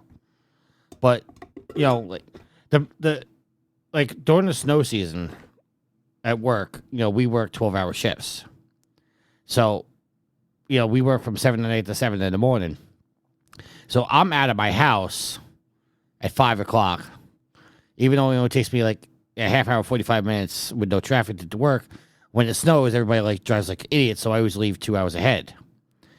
And I get off at 7 in the morning. I come home, and it's anywhere from 8 to 8:30. So I only have like 7 hours. So I just grab something and go to bed, and that's my life when it snows. And that's so horrible to do, but that's the only time I can eat, because I can eat at work, but then, I run into, where am I going to poop? That's important. Yes. And we're not going to go any further into that, because apparently my job listens to this podcast as well. Hey, man. Yeah. I got in trouble for telling that story, by the way. It's a good story, man. I would argue one of the best stories. But yeah, that don't eat and then go to sleep. I think they recommend it's at least an hour before you go to bed. Don't eat. It makes sense to me. So, while we're at a good transition point, I'm going to read out a couple of the community goals. All right. So Gareth, a good friend of both shows, writes in and say, here's a couple of his goals. The first one is a fitness and weight loss goal. Started a challenge at the time of writing this in, the 9th of January, with a group called It Starts Monday. And his goal is, by the time he goes on holiday, which here in the States we'd call that vacation, at the end of May, is to get his weight down to 85 kilograms. That is completely unknowable in pounds. My starting weight was 93.5 kilograms. Again, completely unknowable. No way to find out what that is in pounds. Do you want me to Google it? No. I mean, you can, but I don't even. I had a joke lined up and I dropped it. So, second goal is relates to foot golf, which is a Foot sport golf? that he plays competitively. Yeah, dude, foot golf. Look it up. It's wild. The season starts in March, and by the end of the season in October, he wants to have regained his place on the England squad again for the European Championships. Gaz writes in, he says that my goal will be to also gain sponsorship to help towards the cost to play in these events and this year with traveling. Accommodation and entry, all that stuff adding up. So I think those are excellent goals, Gaz. Excellent goals. And I believe in you. I think you can do it. And I tell you what happened. He would have made weight. He would have stayed at his weight, but he made the mistake of coming over here to the States and hanging out with me, and then you fattened him up. Fatten him up like a real American. I could be wrong, but doesn't he also run marathons? I think Dupes is the one running the marathons now. I don't think that Gaz is running marathons. Maybe he has, maybe he does. Gaz, you can let us know when you listen to this. But I know that he does foot golf and things like that. And I thought foot golf was not actually a legit sport. Well, it's not that. It's just I didn't think that it was legit like golf, but you kick a ball instead of hitting it with the. And sure enough, it's soccer and golf married together, and it's wild. Because when he had posted some trophies and some things that he had won, and he was traveling and competing or whatever. And he and I talked about his time doing amateur soccer and stuff like that. And whenever I looked it up, I was like, "Geez, dude, this is serious stuff." But oh, they got weird sports over there. I mean, they got all the sports over there. So we're over here, with foosball, baseball, and basketball, and professional wrestling. That's it. That's all we got. And the only real sport is hockey. Yeah, we do have hockey. Which is basically boxing on ice. Basically. That's the only reason I play hockey games is to fight. It's like you watch NASCAR just for the wrecks. That's right. Until Dale Earnhardt died. Wah. All right. You know what Dale Earnhardt and Pink Floyd have in common? What? Their last great hit was The Wall. Somebody just wrecked and then listening to this like, how dare you talk about Dale Earnhardt? You remember Rusty Wallace? Yes, I do. You know what Wallace stands for, right? What? We all look like assholes chasing Earnhardt. That's a good one. Have you ever been to a NASCAR event, Tricky? I've been to a couple. They're good, man. That's wild. I didn't think I would like it as much as I did. It's wild. I got to tell you, I'm very disappointed in my mother, though, because for my birthday one year, she bought me tickets to Pocono. Okay. And 3 laps in, she was dead asleep. Jeez. I don't mean like she had her eyes closed. Like she was snoring. And we were in Pocono. The only seats are on the front stretch, so it's between turns 3 and 1. We were towards turn 1, so by the time the cars got to us, they were doing a good 200 miles an hour, and those cars are not quiet; they are loud. Yeah, they are. And my mother was dead asleep. That's wild. Because she only went because I wanted to go to a NASCAR race, but she was dead asleep. But I've been to Pocono, I've been to Dover, I've been to Watkins Glen, and I've been to Bristol. Sweet. Bristol is absolutely a fun track to go to. I want to go to Daytona, and I want to go to Talladega. Heck yeah, man. I've only been to Charlotte, to the Charlotte Motor Speedway. I think it was the Coca-Cola 500 is what I went to. Coca-Cola 600. 600? There you go. So... But I haven't watched NASCAR since they changed all the funky rules. Yeah, I haven't watched it really since we went to it. What's weird is at the time I didn't really know that many people that were racing other than Danica, and she was like total trash. She was like last the whole time. Yeah. So we're pulling for Danica and she's losing. We're like, oh my gosh, this is terrible. Well, my problem is I started watching. I stopped watching when they changed all the rules in it. I turned on like the Daytona 500 the other day, or back in February last year. Wow, that was 11 months ago. Man. Anyway, and like everybody that I used to like respect and watch, they're all retired now. And a couple guys that are still there, they drive Fords, and I can't support Fords, so now I can't even root for them. Jeez. I'm real picky about my car manufacturers. Hey man, I am too. Toyota all the way. Yeah. Let's see. We got somebody who I'm not gonna mention. He knows who he is. He works for the Found on Road Dead people. And I'm just gonna say, real man wear bow ties. Jeez. Drive a Chevy. Be a man. You know, Ford told him this special promotion, right? What's that? For every time you buy a Ford, they're giving you a small puppy. Okay. This way you have somebody to walk home with after your car dies. That's pretty good. I like it. Am I throwing enough shade? I think you're doing good, man. I think you need to keep it up. You're on a roll tonight. This is tricky in rare form. So I think I'm up. I think I'm back on anticipated games now, correct? Yeah, how many of these we doing? Because I got no more. And we'll do one more round. This will be the final round. Okay. My next most anticipated game of 2023 is Alan Wake 2, baby. Why? Because it's going to be awesome. The first one sucked ass. The first one was good for its time. I don't think it was a terrible game by any stretch, but I think that Remedy has really they're just next level after Control, man. I think Control, after Control, getting a Alan Wake survival horror game, because that's what they call it. That's what they said.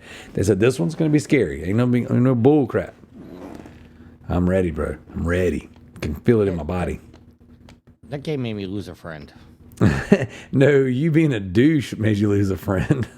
No, I lost a friend because never mind. I'm throwing enough shade. I don't need to throw more shade. Yeah, don't throw shade.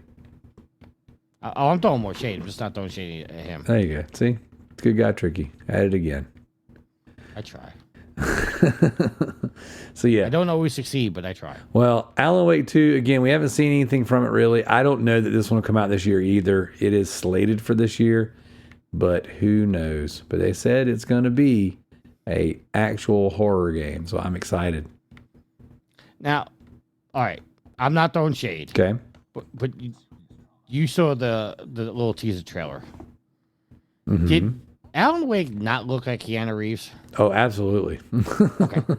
I said that, and somebody's like, I don't know what you're talking about. I'm like, he 100% looked like Keanu Reeves. He actually, okay, so I got two things. He looked like Keanu Reeves and Jake Gyllenhaal. Like, I couldn't really tell which one he looked more like, because Keanu Reeves having long hair and the beard right now for John Wick totally had some John Wick vibes going on, but he has softer features, and so I was thinking a little more like Jake Gyllenhaal, but not Brokeback Mountain Jake Gyllenhaal, like Prince of Persia Jake Gyllenhaal. Oh, okay. Yeah, you have to clarify. Yeah, because there's two different Jakes. Never mind. I was gonna make a really bad joke. I was gonna make a really, really bad joke. I just can't quit you. All right, what you got next? I'm not going there. I'm trying to behave. But I will say this is actually one of the first times I was able to play a video game where I record a podcast. That feels good, doesn't it? Yeah, because I can't do that on my show because I have to wrangle in the boys. So, speaking of wrangling the boys, I'm playing South Park Stick of Truth because I was pledged to play this by Rebby Rick, and because I had already played the beginning of the game, I was like, okay, I'll go through the tutorial essentially in the first kind of areas or whatever, and I don't need the volume because I really want to hear the game. I really want to laugh, and I am so many years removed from South Park. It's incredible. Since we've been playing this game, I have walked in on a naked neighbor, and have you played this game yet? No, and I won't because I can't stand South Park. Oh my gosh. And then while we were talking, I walked in on someone with the covers over them, and it said in captions, masturbating.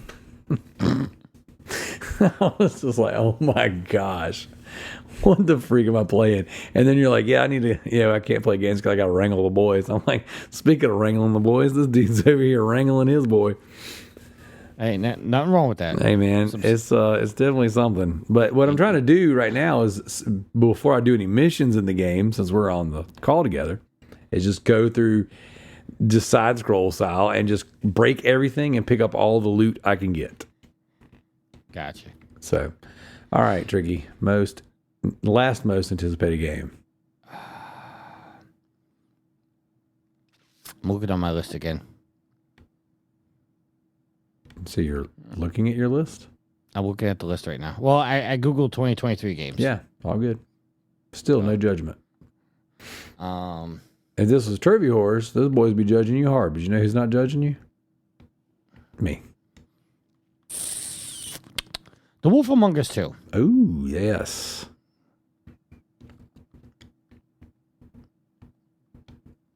That's what I'm going with. Yep, that's going to be a good one, man. That's going to be a good one. I don't know if the trophies are going to be good, like the old one, but... See, that's the question is, because I don't know, because it's former Telltale people. Right. But it's not Telltale. Correct. Even though it is Telltale in name, that's who's developing it. It's not really Telltale. Correct. So that could be a very good thing, or it could be a very bad thing, because part of the magic of Wolf Among Us was the story. I agree. See, and I haven't even started playing New Tales from the Borderland yet, because I own it, but I haven't started playing it yet because I don't know what Gearbox did with it. Good or bad? I don't know.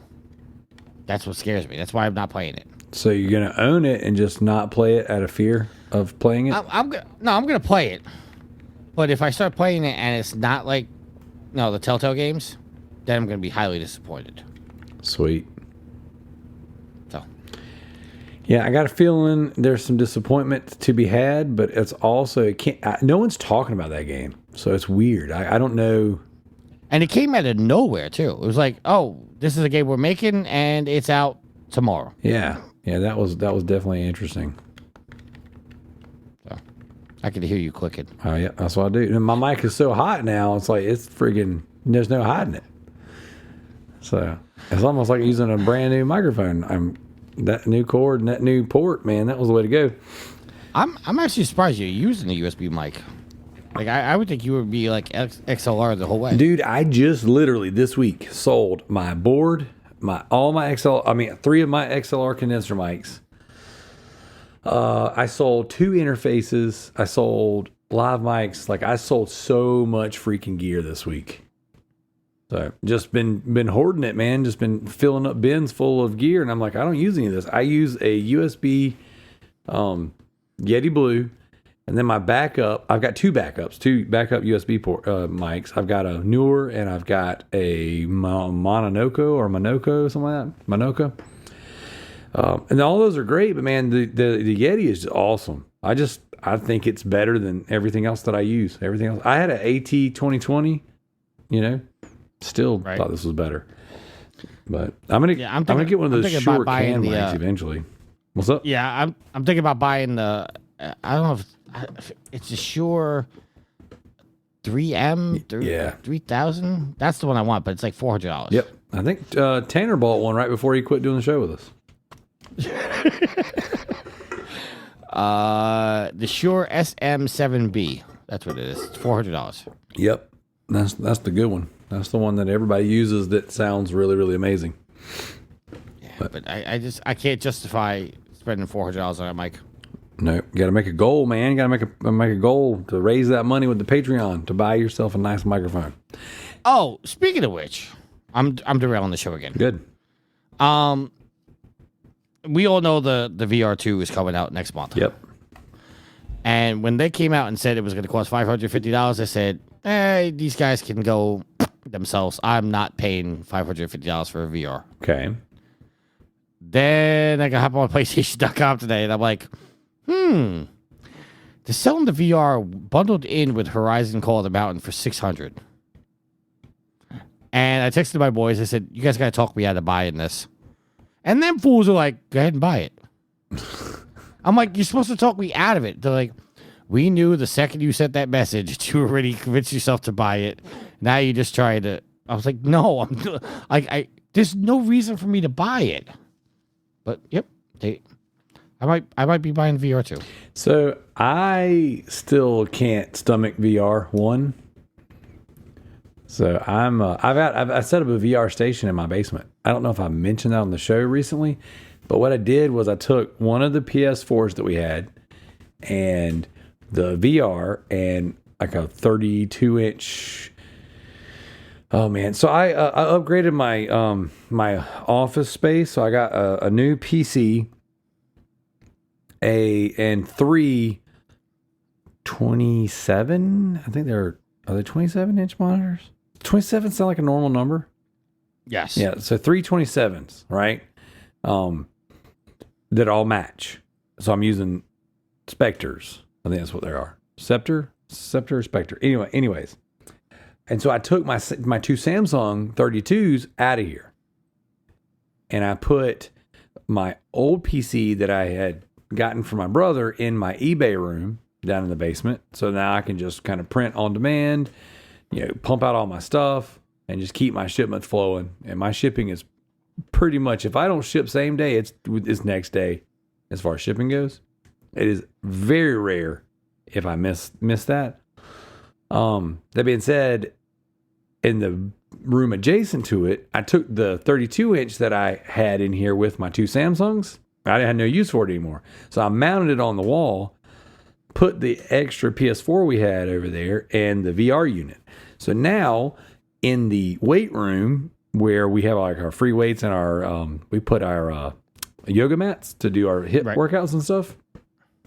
There's a VR space. So any one of the kids can go over and do VR. So what I did the other day was I didn't do the HIIT workout. I did a kind of a variation of it, like my own version, where I sat there and I played Pinball Heroes while doing sets of 25 squats up to 300. And then I would do a different set. Like I did regular squats, I did sumo squats, I did various lunging type of activities or whatever. And I platinumed Pinball Heroes while exercising using my VR. I mean, it's not a VR game, but once I had it set up for VR, no one was using it. I'm like, hey, I'm going to exercise and get trophies. And I did it. You know what game is a good workout? Beat Saber. That's what everybody says. I've played it before too, but I didn't play it for long. Oh, that is a workout. So I need to. Can you get Beat Saber on the regular VR? Yeah, it's limited. It doesn't have the same options as the PC version. Okay.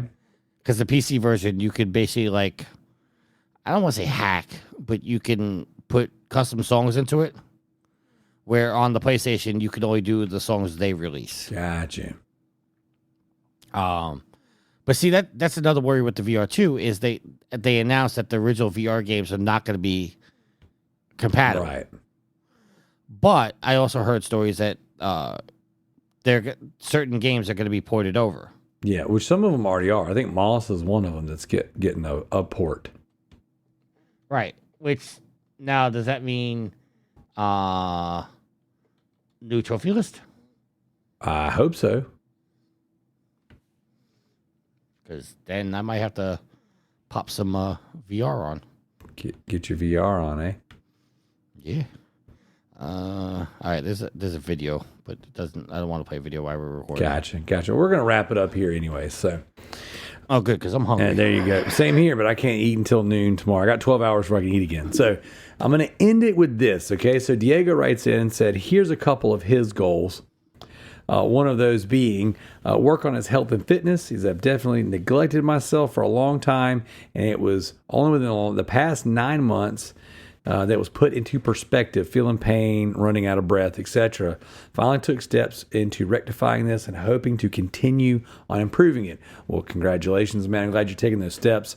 definitely want to encourage you to do that. Another goal he has is a real personal one. He says, hopefully it doesn't come off as cringe or sappy. And there's no such thing here on the Loot Bros podcast. It's all cringe. But I really want to find Christianity and accept Jesus. I come from a religious family, and while I did grow up around religious teachings, being, quote, an adult now, I've strayed away.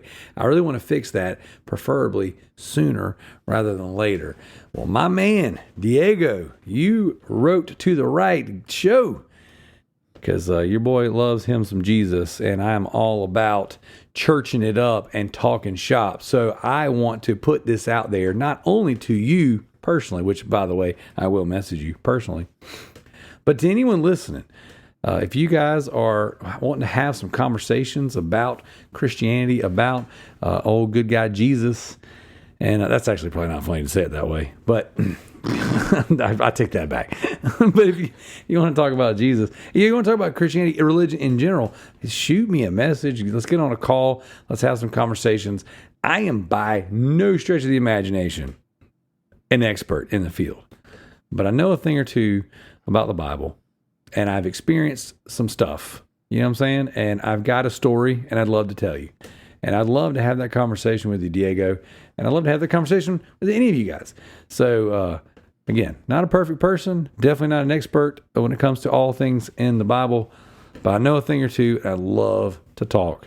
I love to talk shop with you. So, the reason why this particular category, I guess, in the or this particular text thread in the Discord exists, and the reason why I put it out there in our Discord, and the reason why I'm having this conversation here on the podcast, is because years ago I had this crazy epiphany. Tricky, we will encourage each other to buy video games. We will encourage each other to watch TV shows. We'll encourage each other to play more video games and get platinums and get achievements and get trophies, all that stuff, right? Mm-hmm.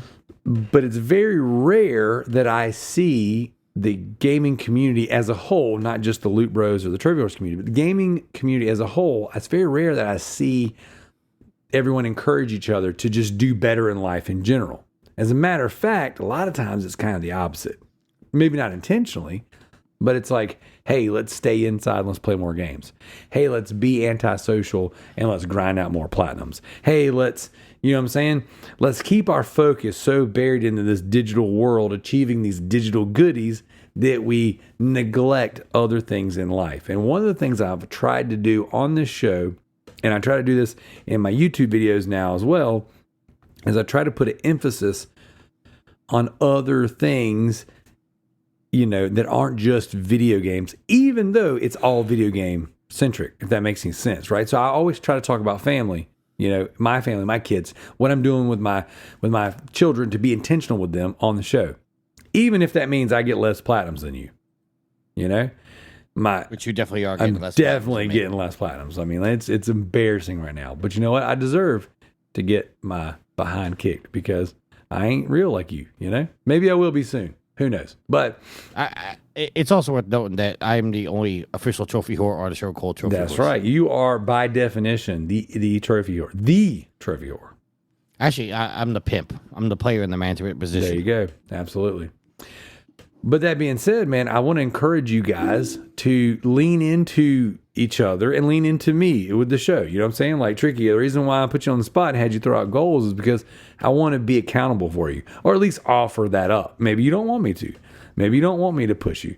Diego, you putting your goals out here, being, you know, an internal spiritual goal and then an external physical fitness goal. I think that is awesome. And I think the fact that you shared that in the community, it's you know, you're putting it out there in hopes that will keep you accountable. Same thing goes for Gaz. You know, Gaz has got some cool goals, man. You know, like not only just getting, you know, healthier, but then to, you know, reach a, I don't know, status, I guess is the best way to put it, to achieve, to get a position, to get back on his team, to earn sponsorships. You know what I'm saying? Like, that's going above and beyond. That's achieving something, you know?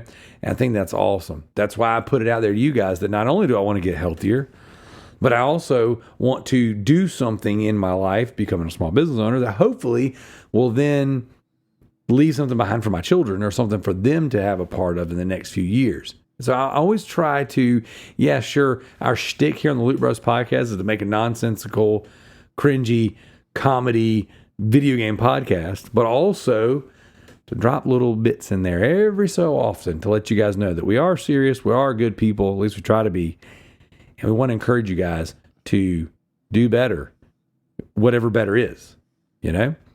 So I just want to put that out there, guys, that I want to help keep you accountable. This is not the last time we're going to have this conversation, okay? I want to jump in periodically and encourage you guys. I want to check on you guys. I want to see how things are going. You know what I'm saying? I want to hear updates. I want to hear, Tricky, that, you know, how your goals are going. You know, did you play more games? Did you maintain your eating regimen to where you continue to lose weight without actually having to do much else? You know what I'm saying? We're not doing anything. Without doing, you know, but you see, but like, it's a thing though. It's a real thing. So like if you nail it and you're doing it, then I want to celebrate that. And if you miss your mark, Diego, you know, Gaz, myself, if you miss the mark, then let's look at it. You know, let's take a minute. Let's look at it and say, okay, what do we got to do to figure it out? You know. So I definitely want to be a tool, want to be encouraging in that form and fashion. Okay. The last thing we got, Tricky, if you got time for one more. I got plenty of time for you. All right. This is the most serious one of all of them. Oh, no. Okay. I'm styling on you, bro. He writes in and says, I actually don't have any goals, so I'm just going to play more video games. That's good. I like that one. Simple and to the point. That's right. Wise words from a wise man. And actually, he comes back and says, no, real talk. He's like, actually, no, I need to learn more guitar songs. It's good for my mental health, but also so boring tabbing it all out. Styling, I agree with you. I feel that on real levels. As a matter of fact, I commented back on there. I felt that because I, too, need to learn more on the guitar. I have gotten so far away from practicing and playing. And this is coming from somebody who still thinks they're going to be a musician one day, you know? Like I've got this rig over here beside me. I've got like a tube amp. I've got my guitar on the wall. I've got my bass over in the corner. I've got this. I just spent $500 on a friggin' effects processor to eliminate having to have a multi-channel board and a mixer and all that stuff, which is, again, one of the reasons why I sold that stuff. I spent all this money. I got all this crap over here, and then here I am not playing any of it, you know? So I sounds like your video game addiction. I know it does. I treat my guitars like I treat my games. Just they're all still in the wrap. That's right, still wrapped up. So I feel you on that one, and I do encourage this too for you and for anyone else who listens who's musically inclined at all. Music is good for the mental health. It is good for. I don't want to say good for the soul. I don't know that I really mean that, but it does make you feel better. There is something about learning and playing a song, and whenever the key is correct and the timing is correct, it all feels really good. There's a sense of accomplishment, at least for me anyways, whenever you just nail it. That being said, learning the songs and rehearsing the songs and playing the songs is tough. It's frustrating, but it's just like working out.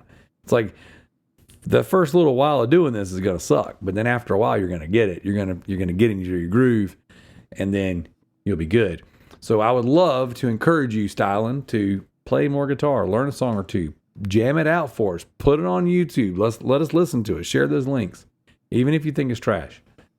You know what I'm saying? I would love to see what you got. You know, and you never know. This is the beautiful part about a community. You putting a little bit of effort in learning some more guitar stuff might inspire me to put in some more effort and learn some more guitar stuff.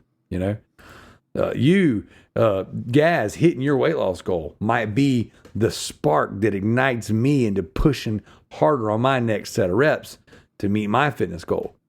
You, Diego, reaching out saying, hey, you know, like I really want to figure this Christian thing out. I really want to figure this thing out might be the spark it takes to ignite me to get deeper and deeper into my Bible. So I was like, you know what? What can I pull out of here that's going to help a brother out? You know, you, Tricky, hitting 1,000 platinums might be the spark that I need to spam again. You don't need no spark. Oh, you're right.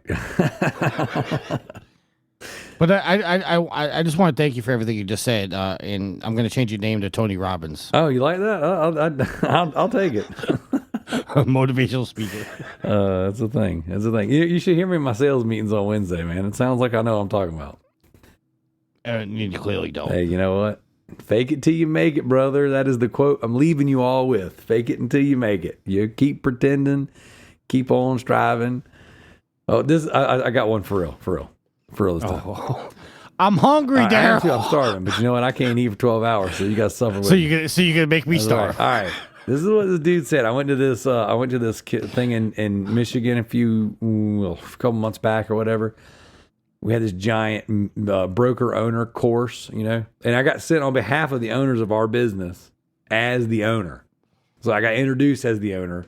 It's like, hey, you know, I'm telling stories as if I was the owner. Not really. I told everybody. I was like, dude, straight up, I'm filling in here. But I am your guy. I'm the one you want to send to learn. Because selfishly, I'm going to open up multiple businesses. It's going to happen. But this guy comes on and he gives us this great sales pitch. He just talks about the sales team and all this stuff and blah, blah, blah. There's a whole thing about building up your salesman. And at the very end, he goes, all right, so I want you to keep your mind right and your grind tight. I'm out. I was like, man, that's good stuff. Okay. I'm sorry. My stomach's grumbling. All right. This is the part of the show where we're going to cut. Thank you, Tricky, for coming on here. Thank you so much for spending time with me tonight. I just have one more thing to say. Sure. F. Vince McMahon. Oh, I know, dude. What is up with that? Taking that Saudi money. I seriously doubt that's true. Oof. That'd be. But now there's a rumor that he's either going to sell it to Disney or he's going to sell it to Tony Khan. Oh, that would be amazing. If he came back and then sold it to the competition, bro. It's absolutely stupid what they're doing. Hey, man. They're actually suing him right now, saying he shouldn't have been able to come back. Dude, it's a work. This is his final work. This is his final angle. So T-Bird sent me a little video. I'm going to play it for you, and then we're going to end right here, and I'm going to come back, and I'm going to put in all of the updates on the Backlog Beatdown and the Trophy Rarity competition. All right, guys, I'm jumping back in post-edit right now to read out the score for the Backlog Beatdown 4, Back for Blood. All right, so right now we've got in first place, I'm Styling on Your Bro with 29 points, just out the gate, ripping and roaring. We got Diego with 16 points. We got Duplex with 12 points. We got the Bearded Nerd, Zach Ledford, with 6 points. We got Gaz Davis with 5. We got James the Nerd with 5. Good job, buddy. We have Resident Darrell with 4. Dino Killer with 4. JT with 4. We have Alex Saunders from the Trophy Horse podcast with 3. Red Bear Rick with 3. Sadik coming in with 3. Old Meme Boy Jared, Dr. Deuce with 2. We have John Michael 2. And we have Noah the Builder with 2. So that's very, very good, guys. In the first 15 days as of recording this, to have some good points. Now, there are things that haven't been updated, things that got posted last night, early this morning. As I'm recording and editing, I haven't gone in there and updated the spreadsheet. So next week, obviously, this will go up, guys.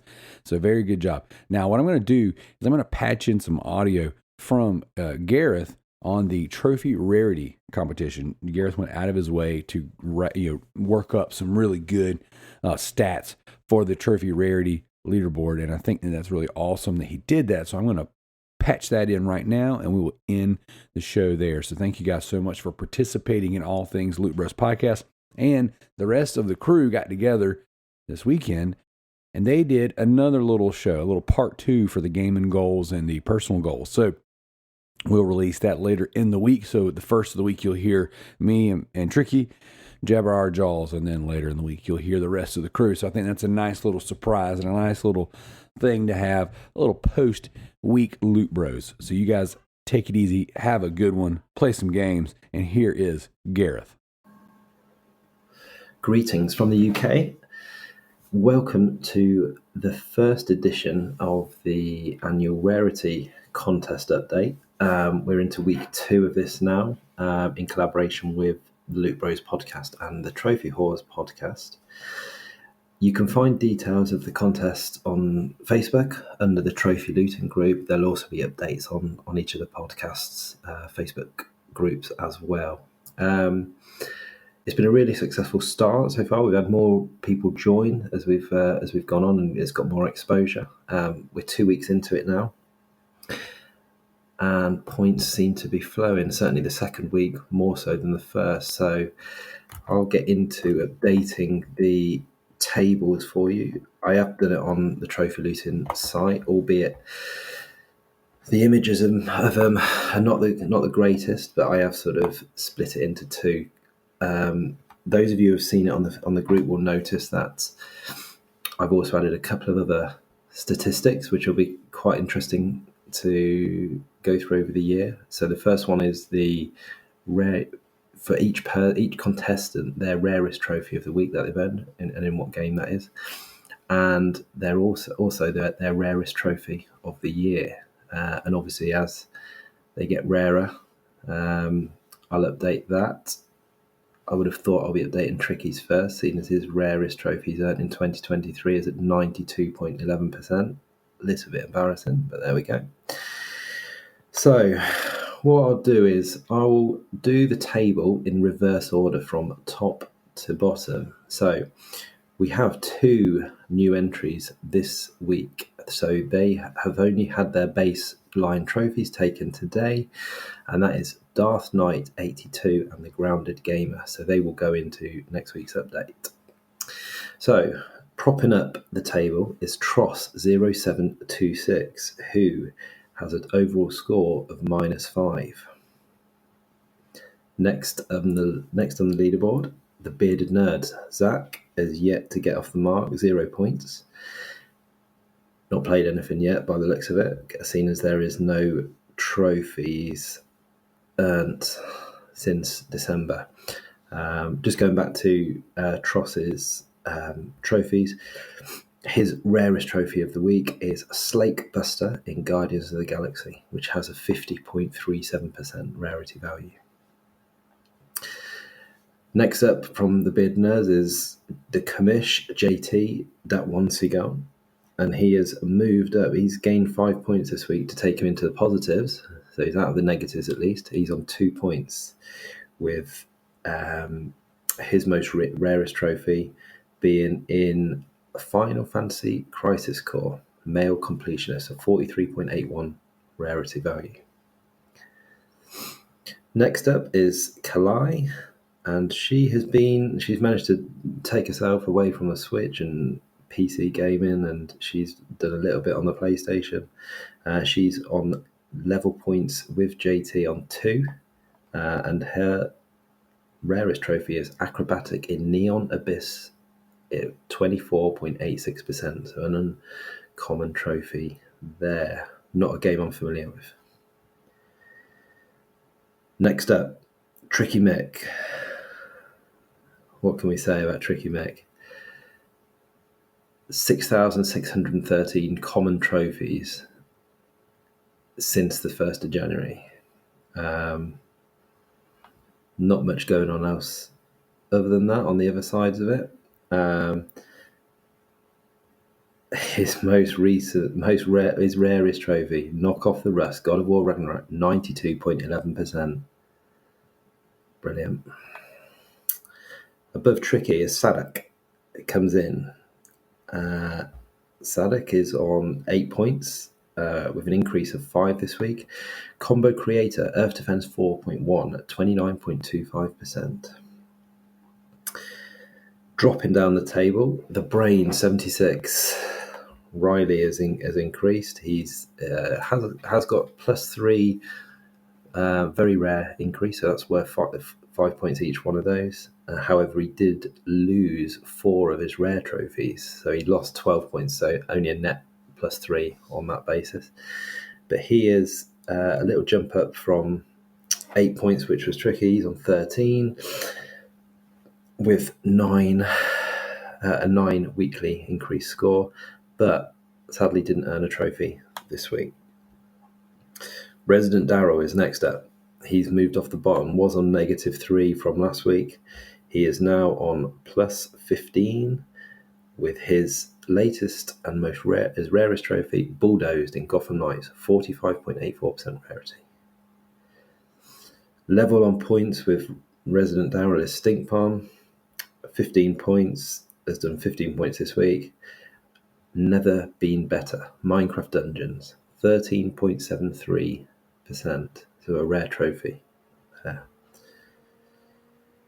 Homer Get Stuff next.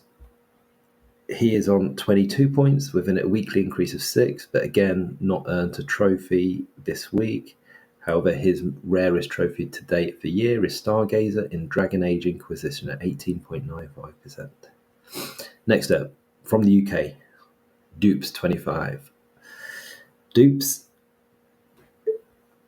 is on 43 points, so a 21-point gap now between Homer and Dupes.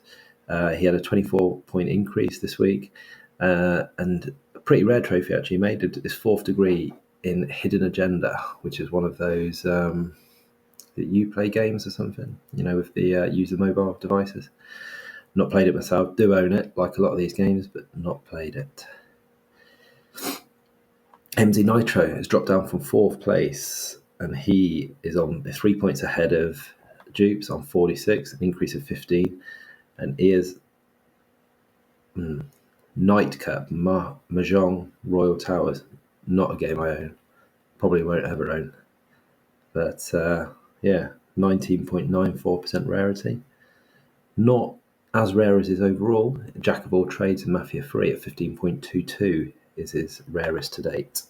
Top 8. So in 8th place, Yield. And Yield has moved up the leaderboard, and he had a 28-point increase. Is on 50 points with his rarest this week of Completionist Shadow of Tomb Raider at 18.67%. 7th place, big jump up for CJ, the original spam artist. Obviously doing a bit more rarer hunting these days, despite his 90,672 common trophies. Total points of 52, and at weekly increase of 36, and his rarest trophy this week is Full Crew in The Witcher 3, 13.03%. Top 6, Joe, Mr. TMNT84, makes the top 6. 74 points overall, 34 points this week. No, I tell a lie, that was wrong. I was reading someone else's. He's on 56 points with 30 points this week, and his rarest trophy, new paint job in Monster Jam Steel Titans 2, 17.71%. Mies Goats a lot is next at 5th, all the way from New Zealand. And Mies Goats a lot, 74 points, an increase of 34. Dapper Kappa in Bugsnax, 24.14% is his rarest trophy of the week. Top 4, and Alex from the Trophy Horse podcast, Raise Havoc, comes in, and he's the first of our contestants to break the 100-point barrier with a huge increase of 83 points. He's on 109 points overall, and he earned Legend of Weird West, which was the Platinum Trophy in Weird West, new game that came out. One I do want to get, heard good things about it, but that has put him up into the top 4. Big increase, well done, Alex. Another big increase, Redbeard Rick from the UK. He posted the biggest increase, the weekly increase, out of anybody, 98-point increase, giving him 117 points overall.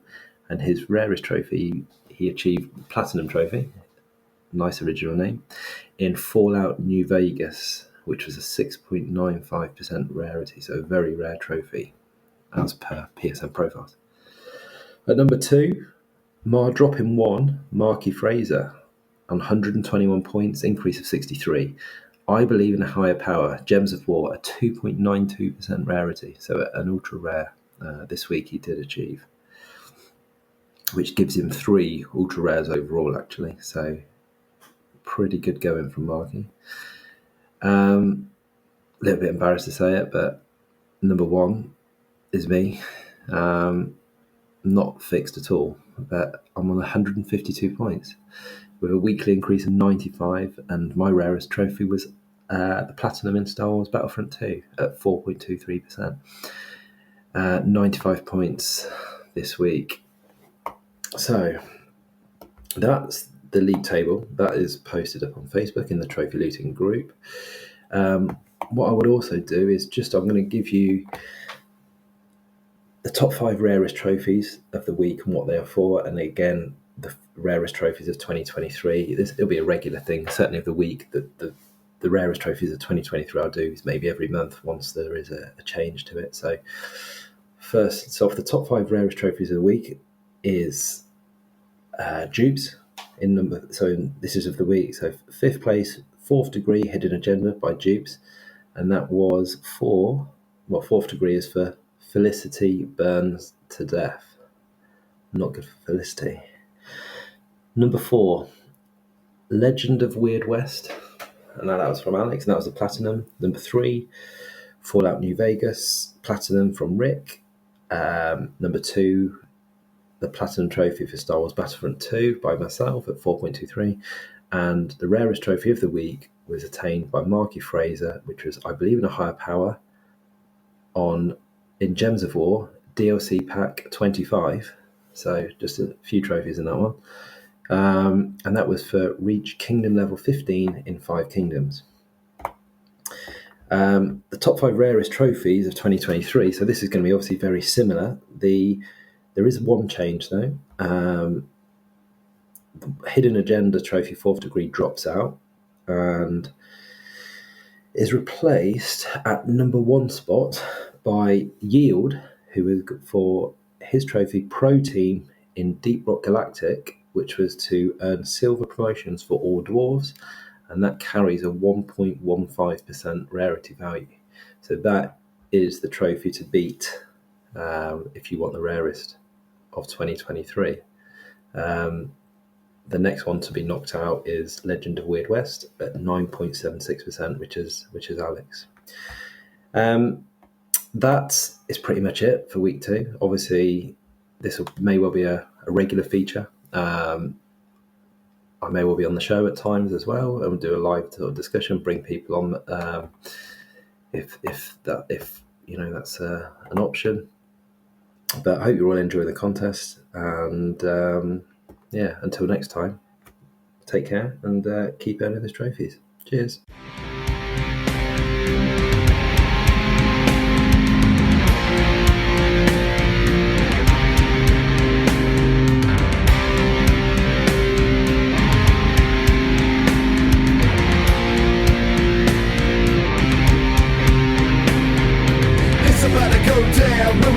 Enough is enough, stand together, put the guns down, bodies buried in the ground. I don't care what the media says, in the end we all bleed red. This is who we are now, a nation divided. We work up cars and start riots in the middle of our fellow man. It's time for a change, we will no longer remain quiet. White on black, black on white, God made us all, tell me why we fight. I can never hate a person based off their skin. Hate creates hate, it's like it's never an end. I'm sorry for the ones that have lost their lives, I'm sorry for the loss of buy into the lies. Everyone is equal, you're not better than me, I'm not better than you, I'm just speaking the truth. We weren't born to hate, we were made to love. One nation under God, when is it enough? How much blood have we shed in the land of the free? There's so many dead. Stop the hate, we still have time to turn it all around, it is not too late. Search your heart, make things right. You could lose your life tonight. It's about to go down. When we say enough is enough, stand together, put the guns down. Bodies buried in the ground. I don't care what the media says. In the end, we all bleed red. This is who we are now. A nation divided. We broke up cars and started riots. No love for our fellow man. It's time for a change. We will no longer remain quiet. How many people have to die at our own hands to make us realize we're committing I genocide? will not budge, God's on my side. Time for us to step up and do what's right. You can hate on me, you can put me down, but my message stands, I won't bow down. Take your hate, take your lies, take these scales off of your eyes. We see things so one-sided, it's no surprise we're so divided. I'm praying for you, I'm sending love to everyone under the sun. Let this hate go from your heart, run this race and finish hard. We can fight this fight together, squash the hatred, love forever. My heart it breaks every single day to see people who lost their way. It's about to go down. When we say enough is enough, stand together, put the guns down. Bodies buried in the ground. I don't care what the media says. In the end, we all bleed red. This is who we are now. A nation divided. We broke up cars and started riots. No love for our fellow man. It's time for a change. We will no longer remain quiet.